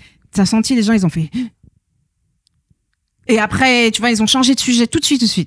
Et moi, j'ai fait vraiment comme si de rien n'était et tout ça. Et j'ai vu mon boss, il le prend à part, ils sont sortis, il le prend à part. Il l'a défoncé. Ah ouais, il était vachement protectif, j'ai eu de la chance. C'était Powell ou c'est pas Jason Powell, c'est toujours Powell. Il le prend à part. Mais encore, je me dis pas, ils sont sortis parce qu'il avait un truc à lui dire. Moi, ça fait partie des blagues. Voilà, bon, j'étais dans la blague ce jour-là. It is what it is. Et après, ce coach avec qui j'étais proche quand même, tu vois, il me parle pas pendant 2 semaines. Ah, genre il est gêné. Il est gêné, il sait pas où se mettre, il me dit pas bonjour, il regarde par terre et tout ça. J'ai pas vraiment capté, mais plus les jours passent et plus cette non-discussion, cette non-communication cette non-communication, ça m'interpelle. Et puis il y a quand même, en fait, c'est un micro-trauma où ça revient de temps en temps et je le vois en train de dire ça et de faire ça. Et en fait, c'est la première fois où j'ai compris sexual harassment. Ah ouais. Tu vois. Mais en tout cas, vraiment, je me suis dit, c'est is what it is, tu vois, je suis dans un monde d'hommes, voilà, c'est la vie, mouvant, tu vois, je me suis pas, j'étais pas, putain, ouais, mais ça revient quand même. Ça. Donc, tu mais dis, ça, de temps en temps, t'as des petits tic, tic, tic qui reviennent dans ta mémoire. Donc voilà, où je me dis, bon, that's sexual harassment, et je comprends pourquoi ça peut vraiment atteindre des femmes, tu vois, qui auraient pu avoir affaire à ce genre de réflexion. Et c'était juste une réflexion, tu vois, tu parles à un psy, il veut dire, mais c'était pas juste une réflexion, non. Moi, dans ma tête, c'est bon, il a voulu rigoler, voilà. Mais je me suis rendu compte aussi de la raison pour laquelle avoir une femme dans un groupe d'hommes comme ça qui voyagent, je comprends pourquoi c'est venu très lentement. Okay. Tu vois, et pourquoi mon boss, après, il me dit aussi un peu plus tard, ouais, people are getting too comfortable around here. Tu vois, il me dit, c'est un peu la fin de la saison, on a voyagé, on est copains, on a été manger ensemble, donc les gens, ils sont à l'aise. Ouais. Et ce que tu dis à la fin de la saison, tu dis pas en général au début de la saison où il y a un petit peu plus de... Là, à la fin, on est... Et donc, voilà. Donc c'est une petite anecdote pour comprendre pourquoi ça a été compliqué. C'est toujours compliqué d'avoir des femmes dans les franchises.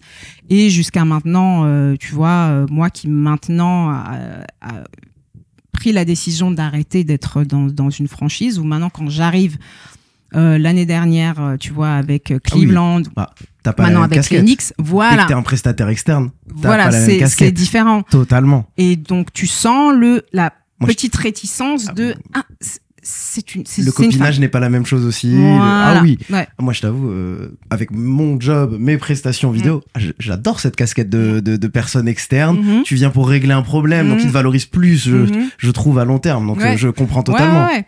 Et c'est pour moi de passer le cap d'être, tu vois, d'être à l'extérieur et de juste travailler pour des joueurs ou pour travailler pour une équipe qui m'embauche pour le joueur. T'as beaucoup plus de liberté. Donc, c'est-à-dire que là, maintenant, je peux partager des histoires, je pourrais écrire un livre, je peux poster, je peux faire commencer mon podcast et tout ça. Mais avant, je pouvais pas vraiment faire attention, tu vois. Et là, t'es plus juste, tu vois, c'est bien, tu travailles bien, on est content, les joueurs sont contents, on est en bonne santé, tout ça.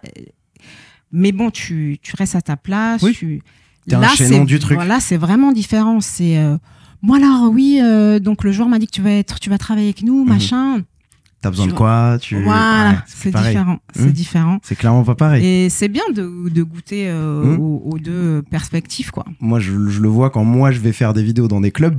Parfois, des fois, j'ai le community manager qui me dit mais ça fait des mois que j'essaie de négocier pour avoir l'accès que t'as, toi, parce que je suis un prestat externe. Voilà. Et toi, t'es le gars en interne, et c'est deux rôles différents. Ouais. Et moi, j'envie le mec en interne qui a beaucoup plus de liens avec l'équipe au long terme, parce que je sais que moi, je pourrais pas tirer les choses que lui il tire, mais voilà. Ouais. Et les deux sont intéressants. Moi, je suis vraiment contente de faire les deux, en fait.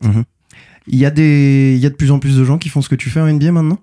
Ou tu es encore une licorne? Non, de plus en plus. En plus, moi, j'ai rajouté tout le côté médecine fonctionnelle qui, là, maintenant, commence à arriver en NBA, mais tu vois, qui était un programme que j'ai fait avec les Sixers, tu vois, avant que ça ne devienne quelque chose de pas encore indispensable, mais presque, tu vois, ceux qui y ont goûté se disent ah ouais, quand même, je vois la différence dans ma performance. On parle de la médecine fonctionnelle. La médecine fonctionnelle. Est-ce qu'on peut raconter ce que c'est pour un enfant de 5 ans pour qu'on comprenne? C'est une façon d'analyser les joueurs vraiment au niveau cellulaire. Donc c'est-à-dire que on va leur faire des tests sanguins, mais on va aller plus loin que les tests basiques qu'ils doivent faire en NBA, analyser leur santé digestive, analyser leurs hormones, leur niveau de stress, et puis bien sûr, t'as tout le côté biomécanique, etc. Donc, vraiment, en médecine fonctionnelle, on analyse le joueur pour pouvoir avoir un blueprint, vraiment une carte d'identité du joueur, et pouvoir, à partir de là, créer des programmes hyper personnalisés qui vont leur donner accès à non seulement leurs exercices de d'habitude, parce que on étudie aussi la génétique. Donc on peut savoir à quel type de blessure est-ce qu'ils sont génétiquement, tu vois. Et attends, comment t'analyses leur génétique? C'est quoi? C'est plus que t'as des laboratoires qui sont spécialisés dans ça, qui analysent la génétique et qui peuvent te dire tout, tu vois. Moi, j'ai tout testé sur moi, par exemple. J'imagine, ça me donne envie d'aller faire des tests de tout ça. Et tu peux savoir que t'as plus tendance à avoir, moi, par exemple, un niveau de cholestérol plus élevé, que j'ai plus tendance à avoir un niveau de glucose dans le sang, de sucre plus élevé, parce que génétiquement, j'ai pas le gène qui digère correctement cet aliment, ou qui métabolise les vitamines B, qui traite etc. de la même manière.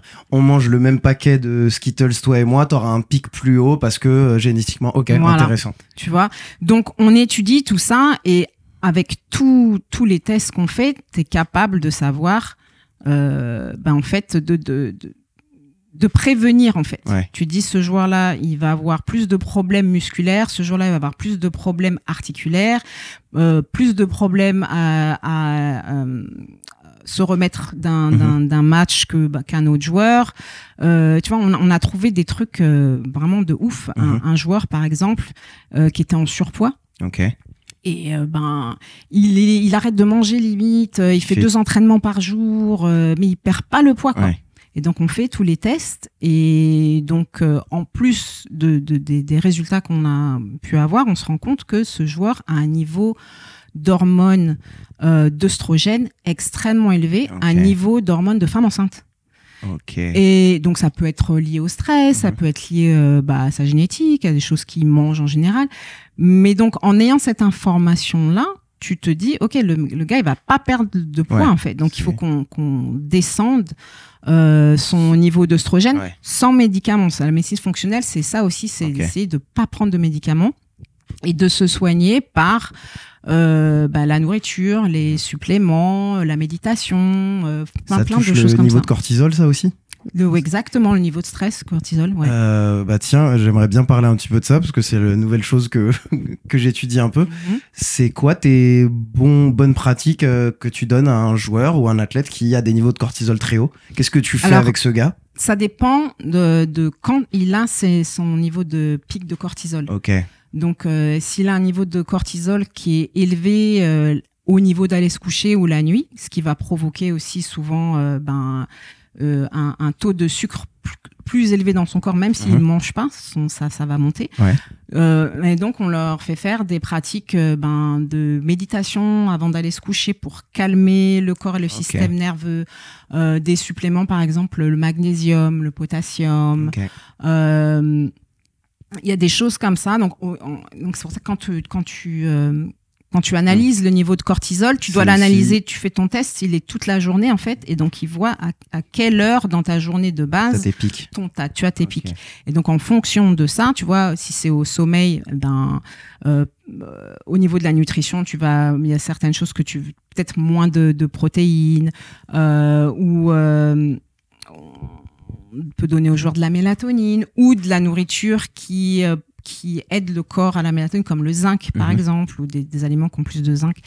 Donc, on adapte beaucoup avec la nutrition. On va faire peut-être un massage doux avant d'aller se coucher pour relaxer le système nerveux.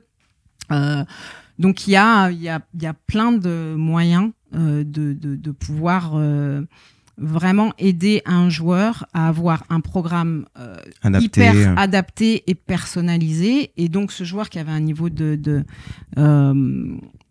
d'hormones élevé, on a changé son diet, son régime. Son niveau d'œstrogène élevé dont on parlait, c'est ça? Voilà. Donc, tu as changé quoi dans son diet, par exemple? Alors, dans son diet, il y avait moins de sucre, moins d'alcool, parce qu'il buvait un peu. Il buvait avant d'aller se coucher pour se calmer. Donc, il y a quand même de meilleures façons de calmer le corps et puis beaucoup de méditation et on en a parlé un tout petit peu de thérapie somatique manuelle où on va travailler sur certaines parties du corps où je mets le joueur dans une semi-méditation où je travaille sur son corps et on parle et je lui pose certaines questions en particulier qui vont le faire réfléchir et donc débloquer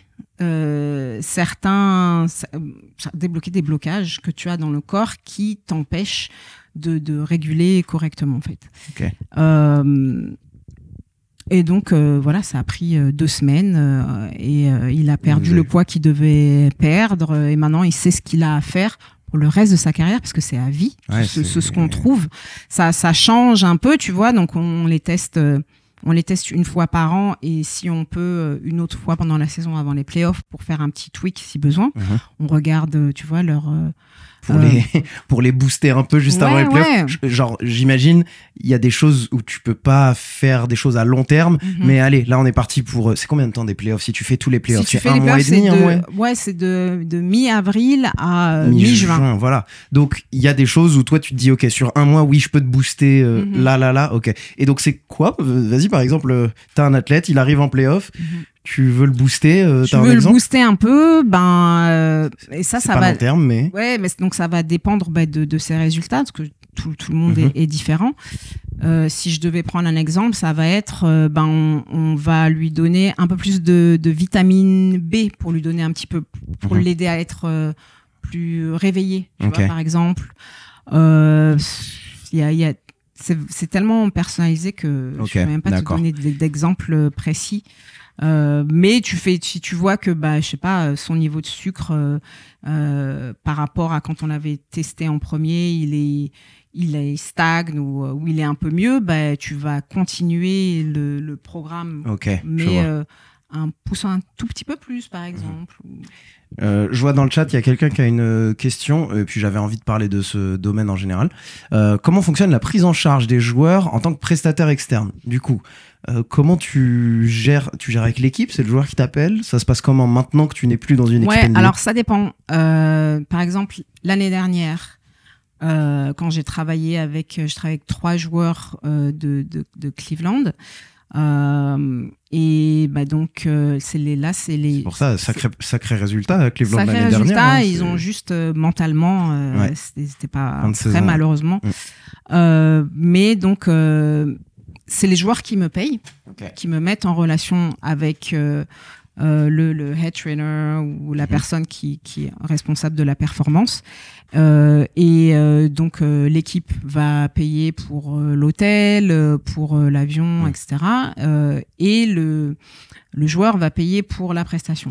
Après, ça dépend. Tu vois, des fois, il y a des équipes qui prennent en charge ou qui prennent en charge une partie. Ça dépend. Ok, d'accord. Mais donc en gros, le joueur te book et tu gères la logistique avec l'équipe. Avec l'équipe, c'est ça. Et du coup, tout ce dont on parlait tout à l'heure, est-ce que c'est des choses que tu peux aussi gérer avec tes clients, sachant que c'est un petit peu, tu n'es pas au long terme avec eux? Est-ce que tu peux quand même leur apporter des analyses sur leur santé au global? Ouais, parce que tu prépares la saison. Tu vois, là, l'été, tu commences déjà à préparer la saison avec les joueurs avec lesquels tu vas jouer. Donc, on fait des tests. Je sais, j'ai déjà ma base. Et après, quand tu arrives dans l'équipe, tu communiques avec le head trainer. Ça, c'est ce que j'ai trouvé au niveau des tests de médecine fonctionnelle. Ça, c'est ce que j'ai trouvé au niveau des tests biomécaniques. Ça, c'est le plan que j'ai. Et après, tu collabores avec l'équipe pour savoir si vous, qu'est-ce que vous avez vu? Qu'est-ce que vous faites? Est-ce que c'est pareil? Parce que des fois, vous voyez pas différemment. La même chose. Voilà. Et puis après, moi, je m'adapte. J'essaye vraiment de. Là, du coup, même si c'est l'équipe qui me paye, des fois, je suis quand même embauchée. Mon contrat, il est avec le joueur, il n'est pas avec l'équipe. Donc, c'est le joueur en premier. Et même si l'équipe elle veut pas que je fasse ça et ça, si le joueur il veut vraiment le faire et que it makes sense, ça a du sens, on va le faire quand même en fait, parce que je travaille pour le joueur. Tu réponds à ton client au final. Alors que si tu travailles pour une équipe, si ton head trainer il te dit non, on va pas faire ça, tu vas pas le faire. Ok, je comprends. D'accord. D'accord. J'aimerais bien avoir un petit peu un exemple. Je te parle pas forcément de un joueur, mais j'aimerais bien avoir un exemple de un game day toi avec un joueur. Alors j'imagine que tu fais des choses avant, tu fais des choses les jours d'après, mais un game day avec un gars que t'accompagnes.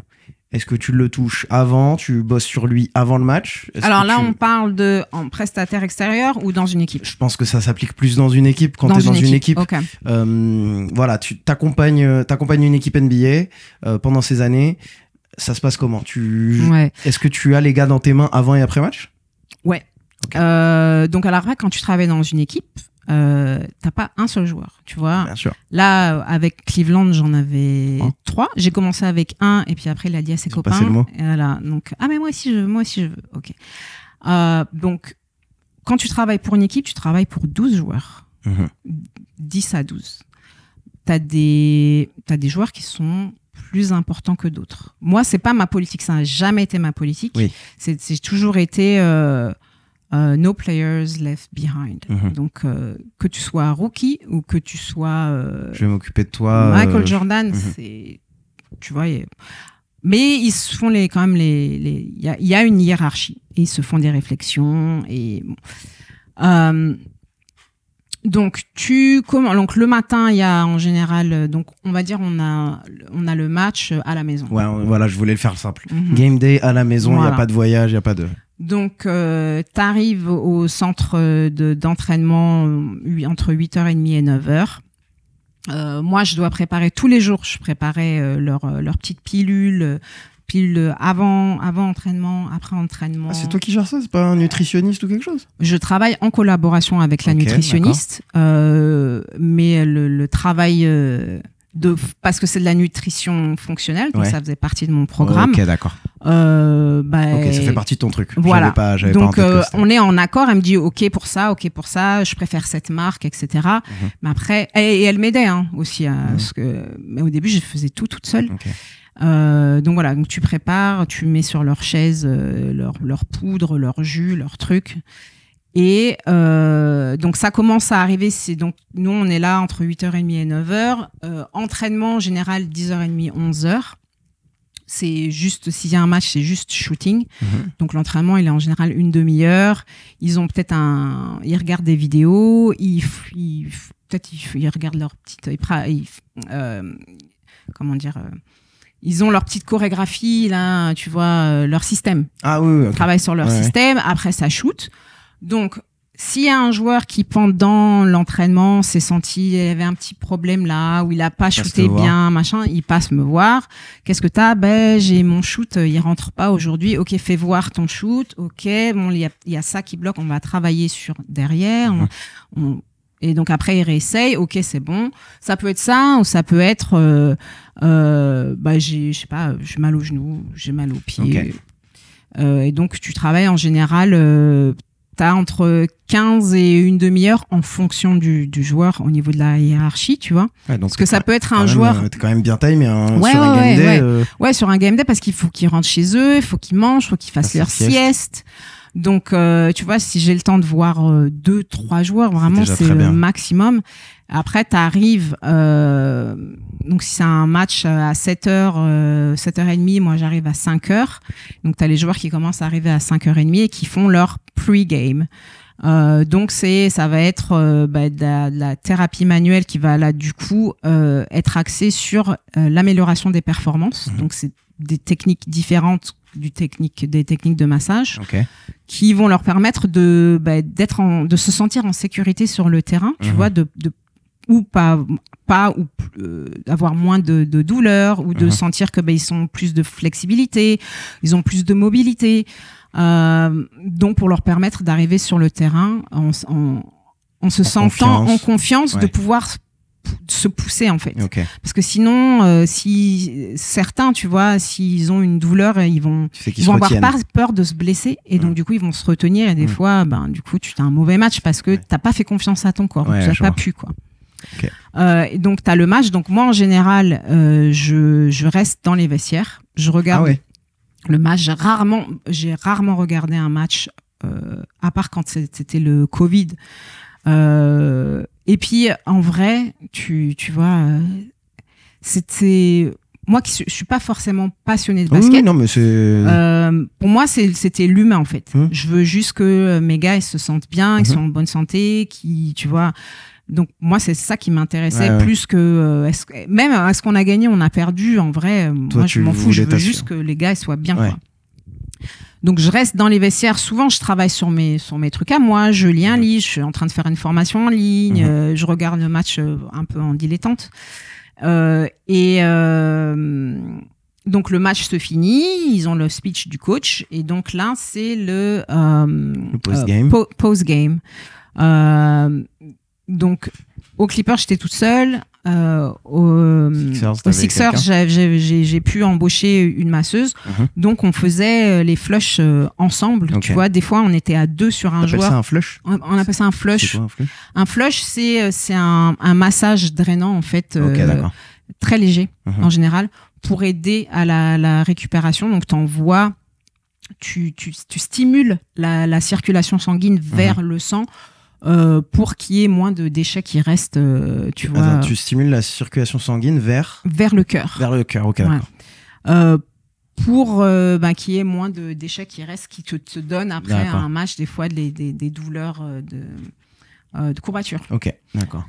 Et puis des fois c'est C'est pour ça que Monsieur Tout le Monde, nous on a le pistolet qui fait comme ça. Ouais. Okay. Et certains, surtout les kinés, utilisent le pistolet. Et nous en thérapie manuelle, c'est vraiment les mains. Précis. Voilà. Précise, ouais. Mais ouais, ça utilise les pistolets, ça utilise le foam roller, les étirements. Donc il y a plein de techniques différentes.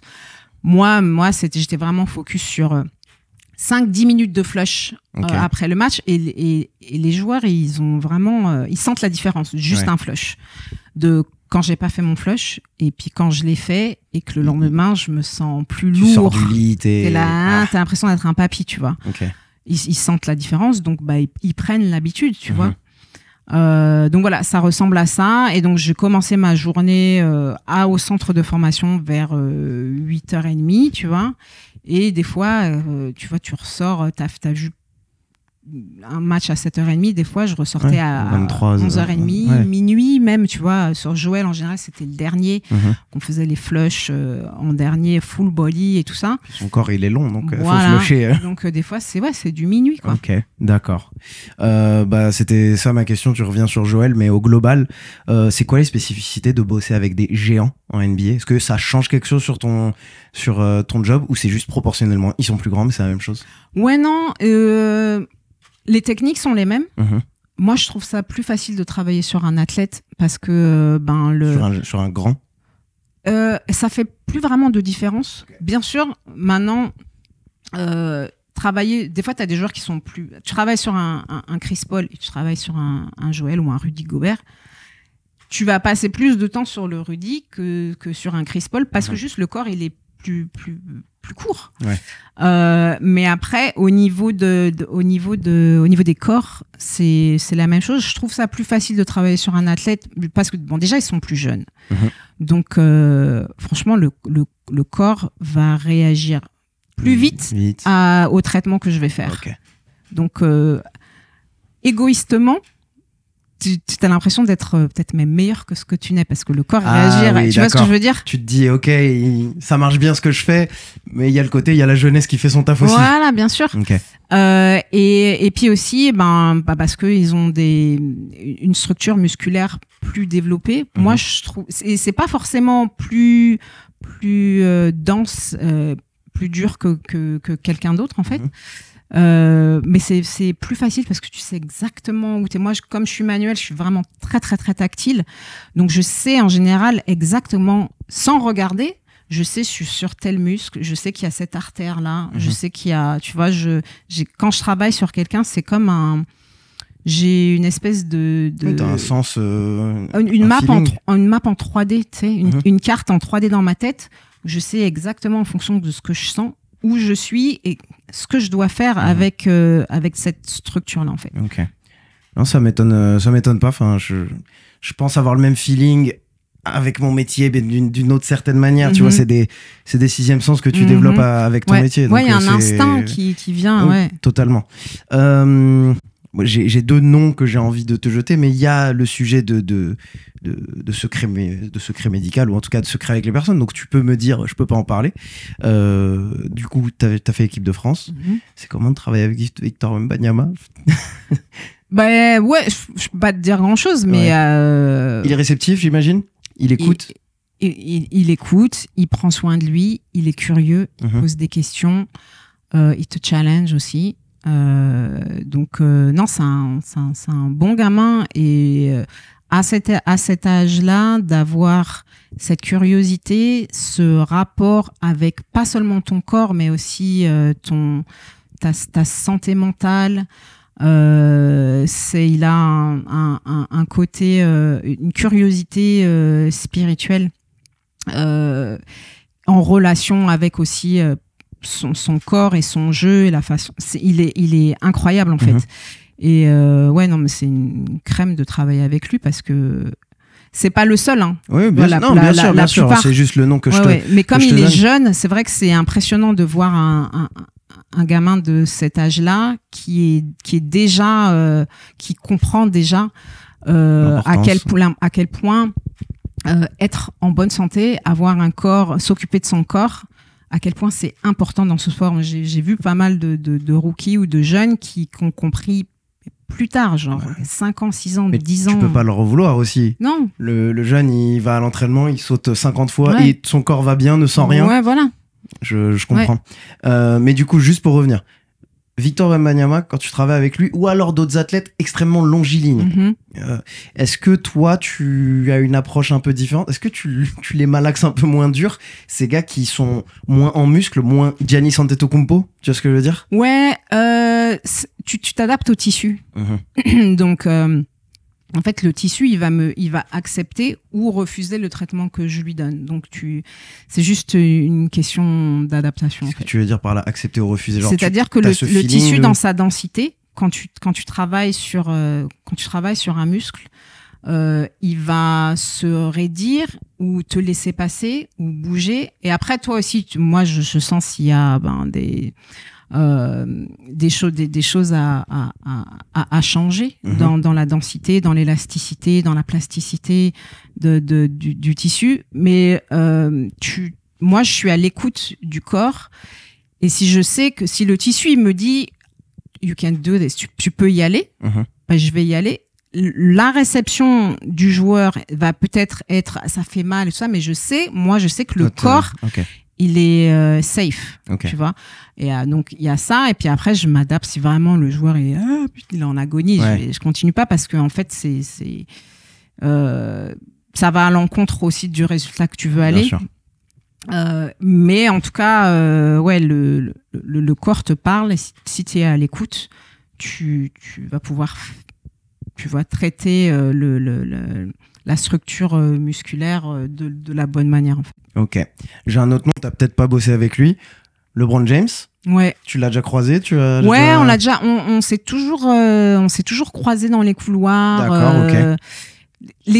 Parce que pendant longtemps, j'étais la seule femme, les joueurs, ils me connaissent, ils m'ont vu. Tu vois, juste croisé dans les couloirs. Voilà, donc c'est toujours 50 nanas. J'imagine. Ouais, voilà, donc tu vois, on se dit bonjour. Mon boss de l'époque, il me disait t'es la seule nana, donc fais bien attention à toujours être, tu vois, coiffée, un tout petit peu de maquillage, bien présentée. You gotta represent, il me disait, parce que on a toujours des questions, mais c'est qui elle?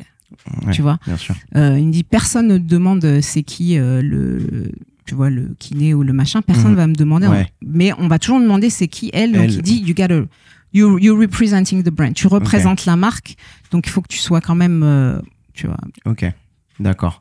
Et donc LeBron, t'as jamais bossé avec lui particulièrement? J'ai jamais bossé avec lui, mais on se connaît. Ouais. Ok.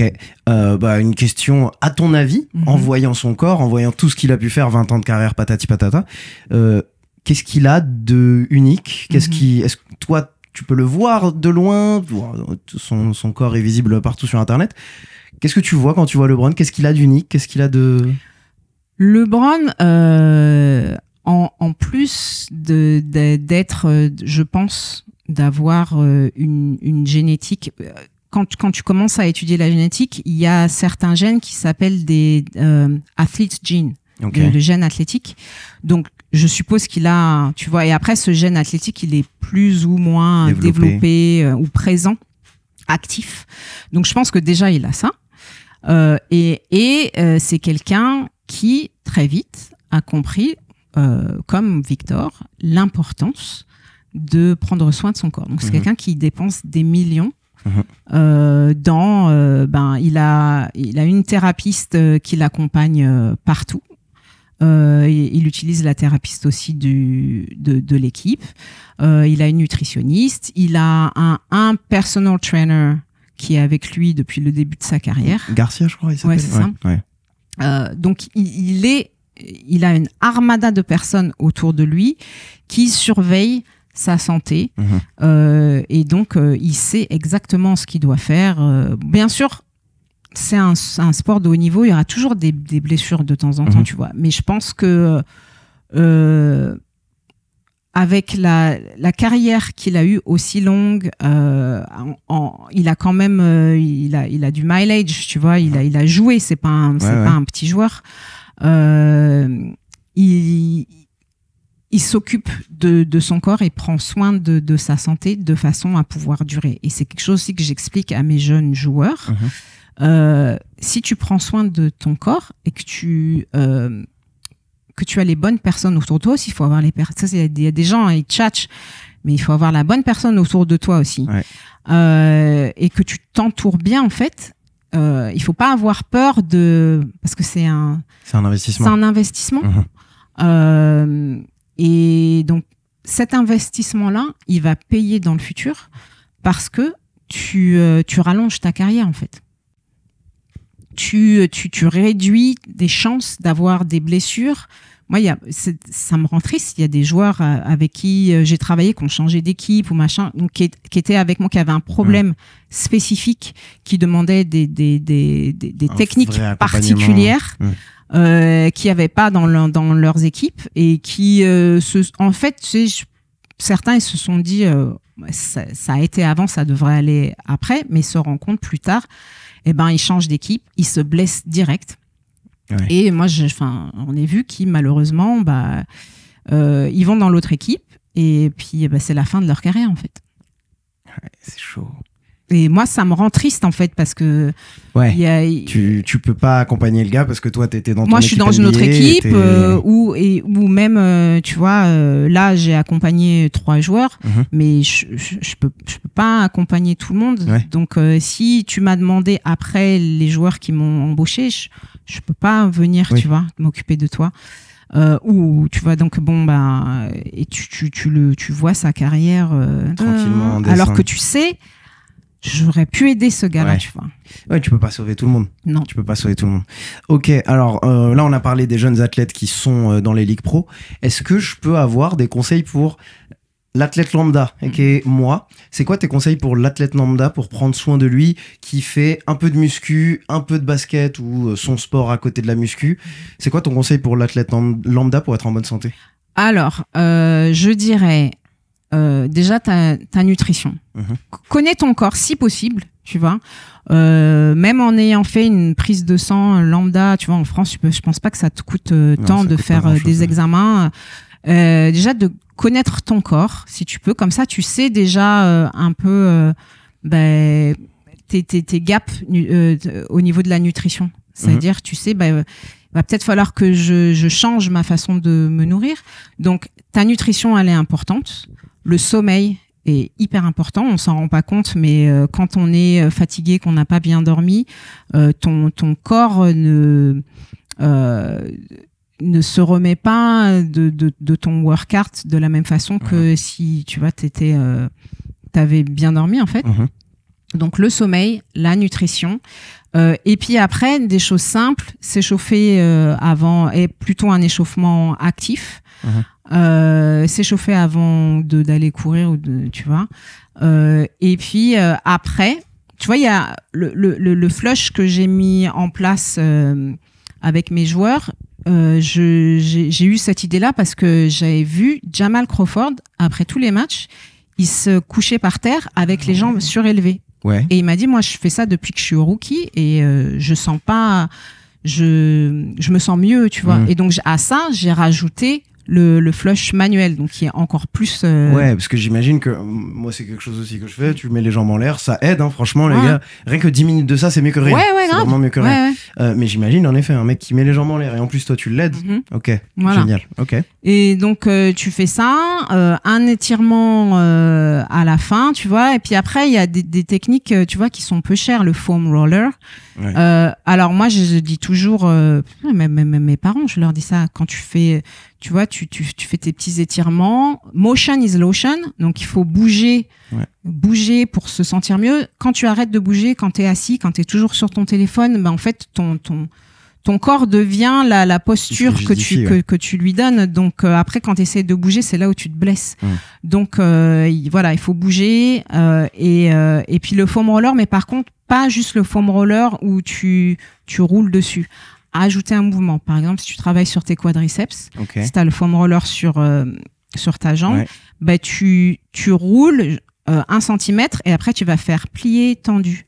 Roule, plier, tendu. Et donc là, tu travailles pas seulement en pression, mais aussi tu permets de travailler sur la mobilité, sur la flexibilité du muscle, sur sa plasticité, qui va avoir un réel impact que s'il y a juste de la force et sur un muscle. Ouais, j'imagine mon muscle comme un blanc de poulet vraiment, et j'imagine le foam roller qui passe dessus. Donc toi, en gros, ce serait pendant que tu fais ce mouvement, ajouter quoi, contraction, décontraction, quelque chose qui va solliciter le muscle. Voilà, c'est ça. C'est marrant, j'avais jamais entendu ça. Ok.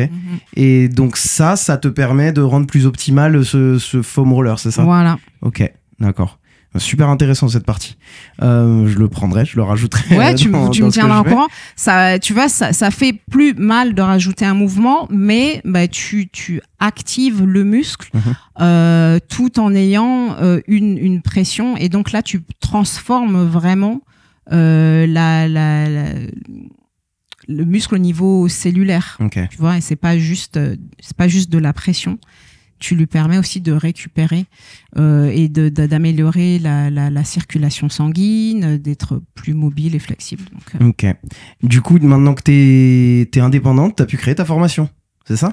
Voilà. T'accompagnes des gens pour apprendre ce que tu sais faire. Donc c'est en ligne. Pour le moment, c'est juste en français, parce que je me suis dit, encore une fois, je préfère aider, tu vois, mes compatriotes français. Je dis ça parce qu'on a quelqu'un dans le chat, Jenny, qui dit « Très contente de voir Doris sur le podcast. J'ai pu mettre en pratique les techniques apprises lors de sa formation pendant le camp de Mathieu à Bordeaux, où je t'ai croisé, Samy. » Donc on avait quelqu'un qui est une de tes étudiantes, on dirait. Élèves, ouais. T'as accompagné combien de gens, en vrai?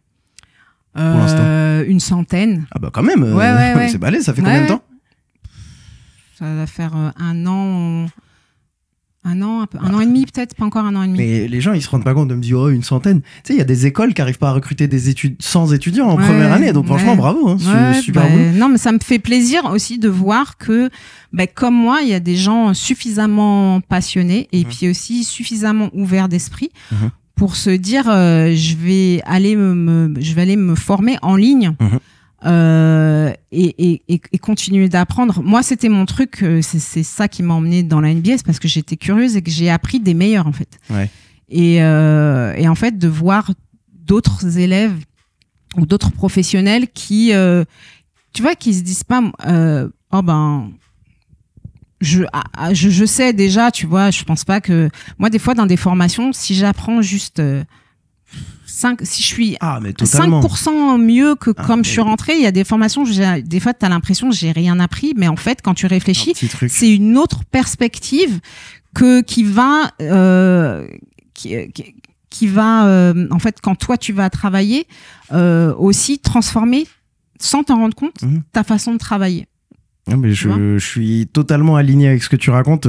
En fait, pour moi, à partir du moment où tu deviens vraiment bon dans ton domaine, c'est normal que les formations que tu prennes, elles vont pas te changer la vie. Ouais. Comme un JJ Redick où ils ont dit, tiens, va bosser avec elle.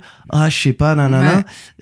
Mais par contre, si ça te rajoute 1% où t'es meilleur, aujourd'hui, vraiment, tu vois. Et donc là, je te dis même pas de la formation, même dans mon matos. Aujourd'hui, j'ai acheté un nouveau sac à dos pour mes tournages. Et j'en ai 5, ils sont empilés. Si mon sac à dos de quand je vais en tournage, il est 2% mieux, et il me permet d'être lourd. Tu le vois, ça change comment tu opères, ça change comment tu bosses. Donc moi, je suis totalement aligné avec ce que tu dis là-dessus. Très intéressant. Et donc, du coup, tu fais ça, tu fais des promos ou c'est juste des formations, n'importe qui peut suivre à son... Non, alors moi, je pars du principe que si tu as envie d'apprendre, parce que c'est un problème, moi, que je trouvé en France, on est en manque de docteurs. En septembre. Ouais, on est en manque de docteurs, on est en manque de kinés, on est en manque de plein de choses. Mais par contre, pour rentrer en formation, si t'as pas fait le bac S et si t'as pas réussi le concours d'entrée, machin truc, tu vas pas pouvoir avoir accès.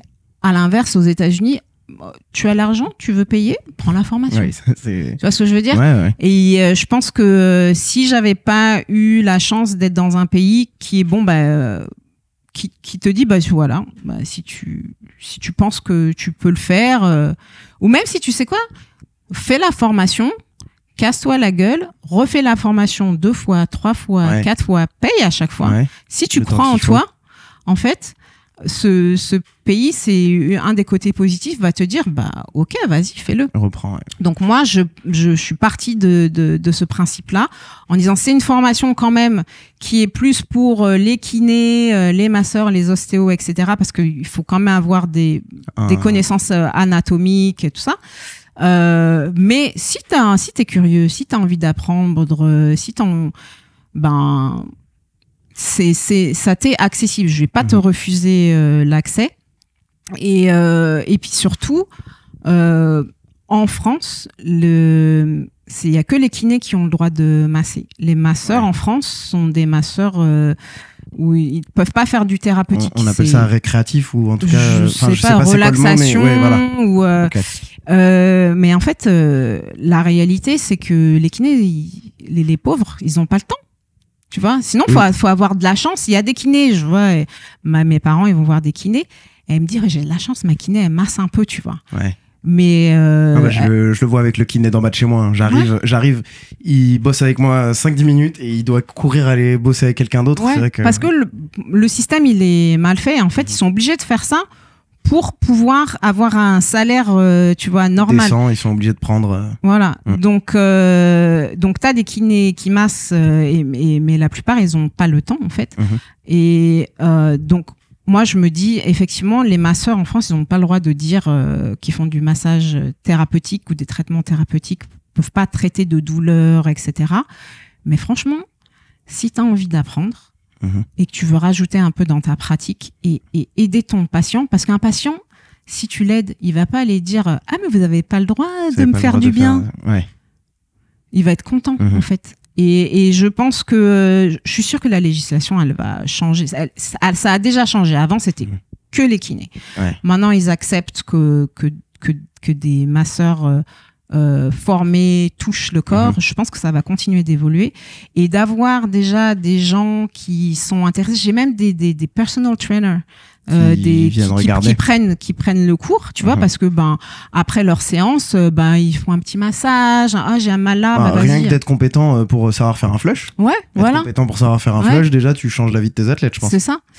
Et je me dis que ça va changer à un moment donné, et donc d'avoir déjà en France qui ont accès à ces connaissances-là, qu'ils les utilisent ou pas, mais la plupart ils utilisent, c'est un plus pour mon pays en fait. Ouais, pas seulement pour mes athlètes, mais maintenant pour parce que c'est une formation qui est plutôt axée sport, mais toutes les techniques que tu peux apprendre, je les utilise sur mes parents, sur ma famille, mes amis, tu vois. Donc donc tu auras un petit peu plus de connaissances sur comment travailler avec des athlètes, mais toutes les techniques, tu peux les utiliser sur n'importe qui. Donc pour moi, je veux, c'est un peu aussi pour ça que j'ai arrêté la NBA à plein temps, c'est parce que je voulais pouvoir aider plus de personnes. Ouais, c'est la chose que tu pouvais pas. Ouais, pas juste 12 personnes dans l'année, à pouvoir donner mes techniques ou pouvoir travailler avec d'autres, une population plus grande en fait, parce que de garder ces connaissances là pour toi, alors qu'il y a tellement de gens qui souffrent, il y a tellement de gens qui sont en souffrance, qui ont mal quelque part, tu vois, pourquoi leur refuser ça en fait. Ok. Je comprends. Et du coup, je voulais parler de ça, de cette indépendance que tu as maintenant. Tu te vois continuer avec la NBA encore longtemps?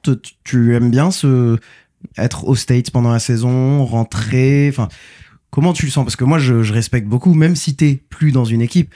Je vois ce que c'est, un train de vie NBA. Donc, t'as des clients dans peut-être plusieurs équipes. Ça doit être autant de voyages. Ouais. C'est pareil, limite. En fait, là, tu vois, le schedule des joueurs avec qui je vais travailler l'année prochaine, il est sorti. Ah oui, c'est cette nuit, là, ou la nuit dernière, là, il vient d'être annoncé. Donc là, tu dois remplir ton calendrier, là. Voilà, donc là, je suis en train de faire, parce que je travaille aussi, pas seulement avec des joueurs, mais maintenant il y a des marques qui m'appellent et qui me disent on voudrait que tu viennes travailler avec nous, tu vois, éduquer, tu vois. Et donc là je suis là, donc là j'ai 10 jours avec ce joueur. Ton calendrier c'est 5 jours à la maison, parce qu'il faut quand même que je sois à la maison. C'est quoi la maison pour toi aux US? Minnesota.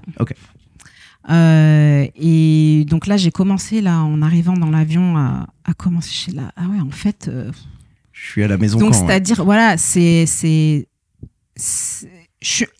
vais être un peu moins à la maison, mais quand je suis à la maison, je vais être beaucoup plus libre. Ouais. Tu vois, je vais vraiment, si je suis à la maison 5 ou 7 jours, je suis vraiment à la maison 100% maman, tu vois. Et t'as pas la tête voilà. en mode tu penses à l'équipe, tu penses voilà. à... Okay. Mais tu vois, en travaillant juste avec des joueurs individuels, bah, je vais à New York, je suis avec le joueur 5 jours, 10 jours, j'ai qu'un joueur.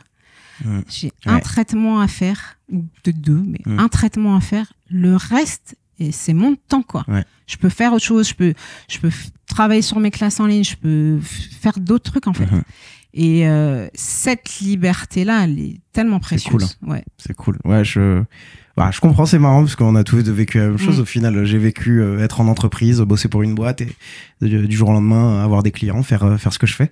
Donc, mais ouais, c'est marrant. On a juste pas les mêmes choses dans les mains, quoi. Ouais, mais vraiment, moi, je suis à la recherche de la liberté, en fait. C'est ça, tu vois, quand je te disais au tout début, je me sentais pas à vivre. Tu vois, là, je suis à la recherche de cette paix, d'être libre, de pouvoir faire plus de choses, tu vois, d'avoir que ma voix, elle ait vraiment un impact. Voilà, c'est un peu ma quête de vie, quoi. Donc là, tu fais l'Eurobasket ? Ouais. Trop bien. Voilà, trop donc bien. Les gars, ils doivent être je sais pas quelle heure il est, mais ils doivent être en train de jouer, là. 21h, je crois, le début du match. Donc, c'est dans 2 heures. D'accord. C'est dans 2 heures, voilà. Donc, je vais regarder, tu vois, je vais regarder le match avec mes parents à la maison. Bien. Et puis, je les rejoins dans quelques jours. Et là, je serai dans la bulle. C'est quand que ça démarre vous partez quand, le premier Moi, départ ? je les rejoins le 20 août. Et donc, il y a encore des matchs amicaux. Et après ces matchs amicaux, on commence, donc ça doit commencer dans 2 semaines, si je ne m'abuse. Ouais, bah, je crois que c'est ça, hein. Je crois que c'est tout début septembre ou juste un jour avant que ça commence la compétition. Bah, cool. Écoute, moi, j'ai parlé de presque tout ce que je voulais, hein. Je pense qu'on a 1h50. Je me suis éclaté. Ah ouais, non, mais ça passe vite. Le temps passe vite ensemble comme ça. On a même réussi, c'est le premier podcast officiel où on a réussi à coucher cette caméra. Regarde, celle-là, elle tient plus. Mais après, c'est ma plus ancienne qui tient pas la chaleur. Mais du coup, on a ces deux-là. On a ces deux-là pour dire au revoir. Mais écoute, trop bien. Est-ce que toi, t'as des questions pour moi ? Est-ce que tu veux savoir des trucs Non, écoute, j'espère que tu vois cette discussion, elle aura un peu ouvert les yeux et permettre aux gens de se rendre compte que votre corps, il est important, en fait.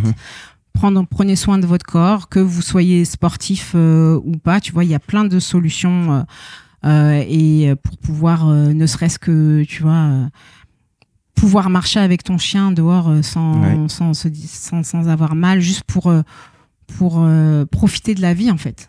C'est marrant que tu dis ça, j'ai la phobie des chiens. Ah. Et je me suis convaincu que si un jour je deviens un vieux aigri qui bouge jamais de son canapé, je prendrai un chien juste pour me sortir et m'obliger à bouger. Parce que je vois la différence entre un monsieur retraité qui n'a pas de chien et monsieur retraité qui a un chien.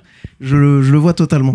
Donc si jamais un jour je deviens... Motion is lotion. Juste marcher. Je dis à mes parents, il faut marcher 1 demi-heure par jour minimum. Ouais, j'embête ma mère aussi, pareil. C'est le minimum. Elle sait que le week-end, quand je viens...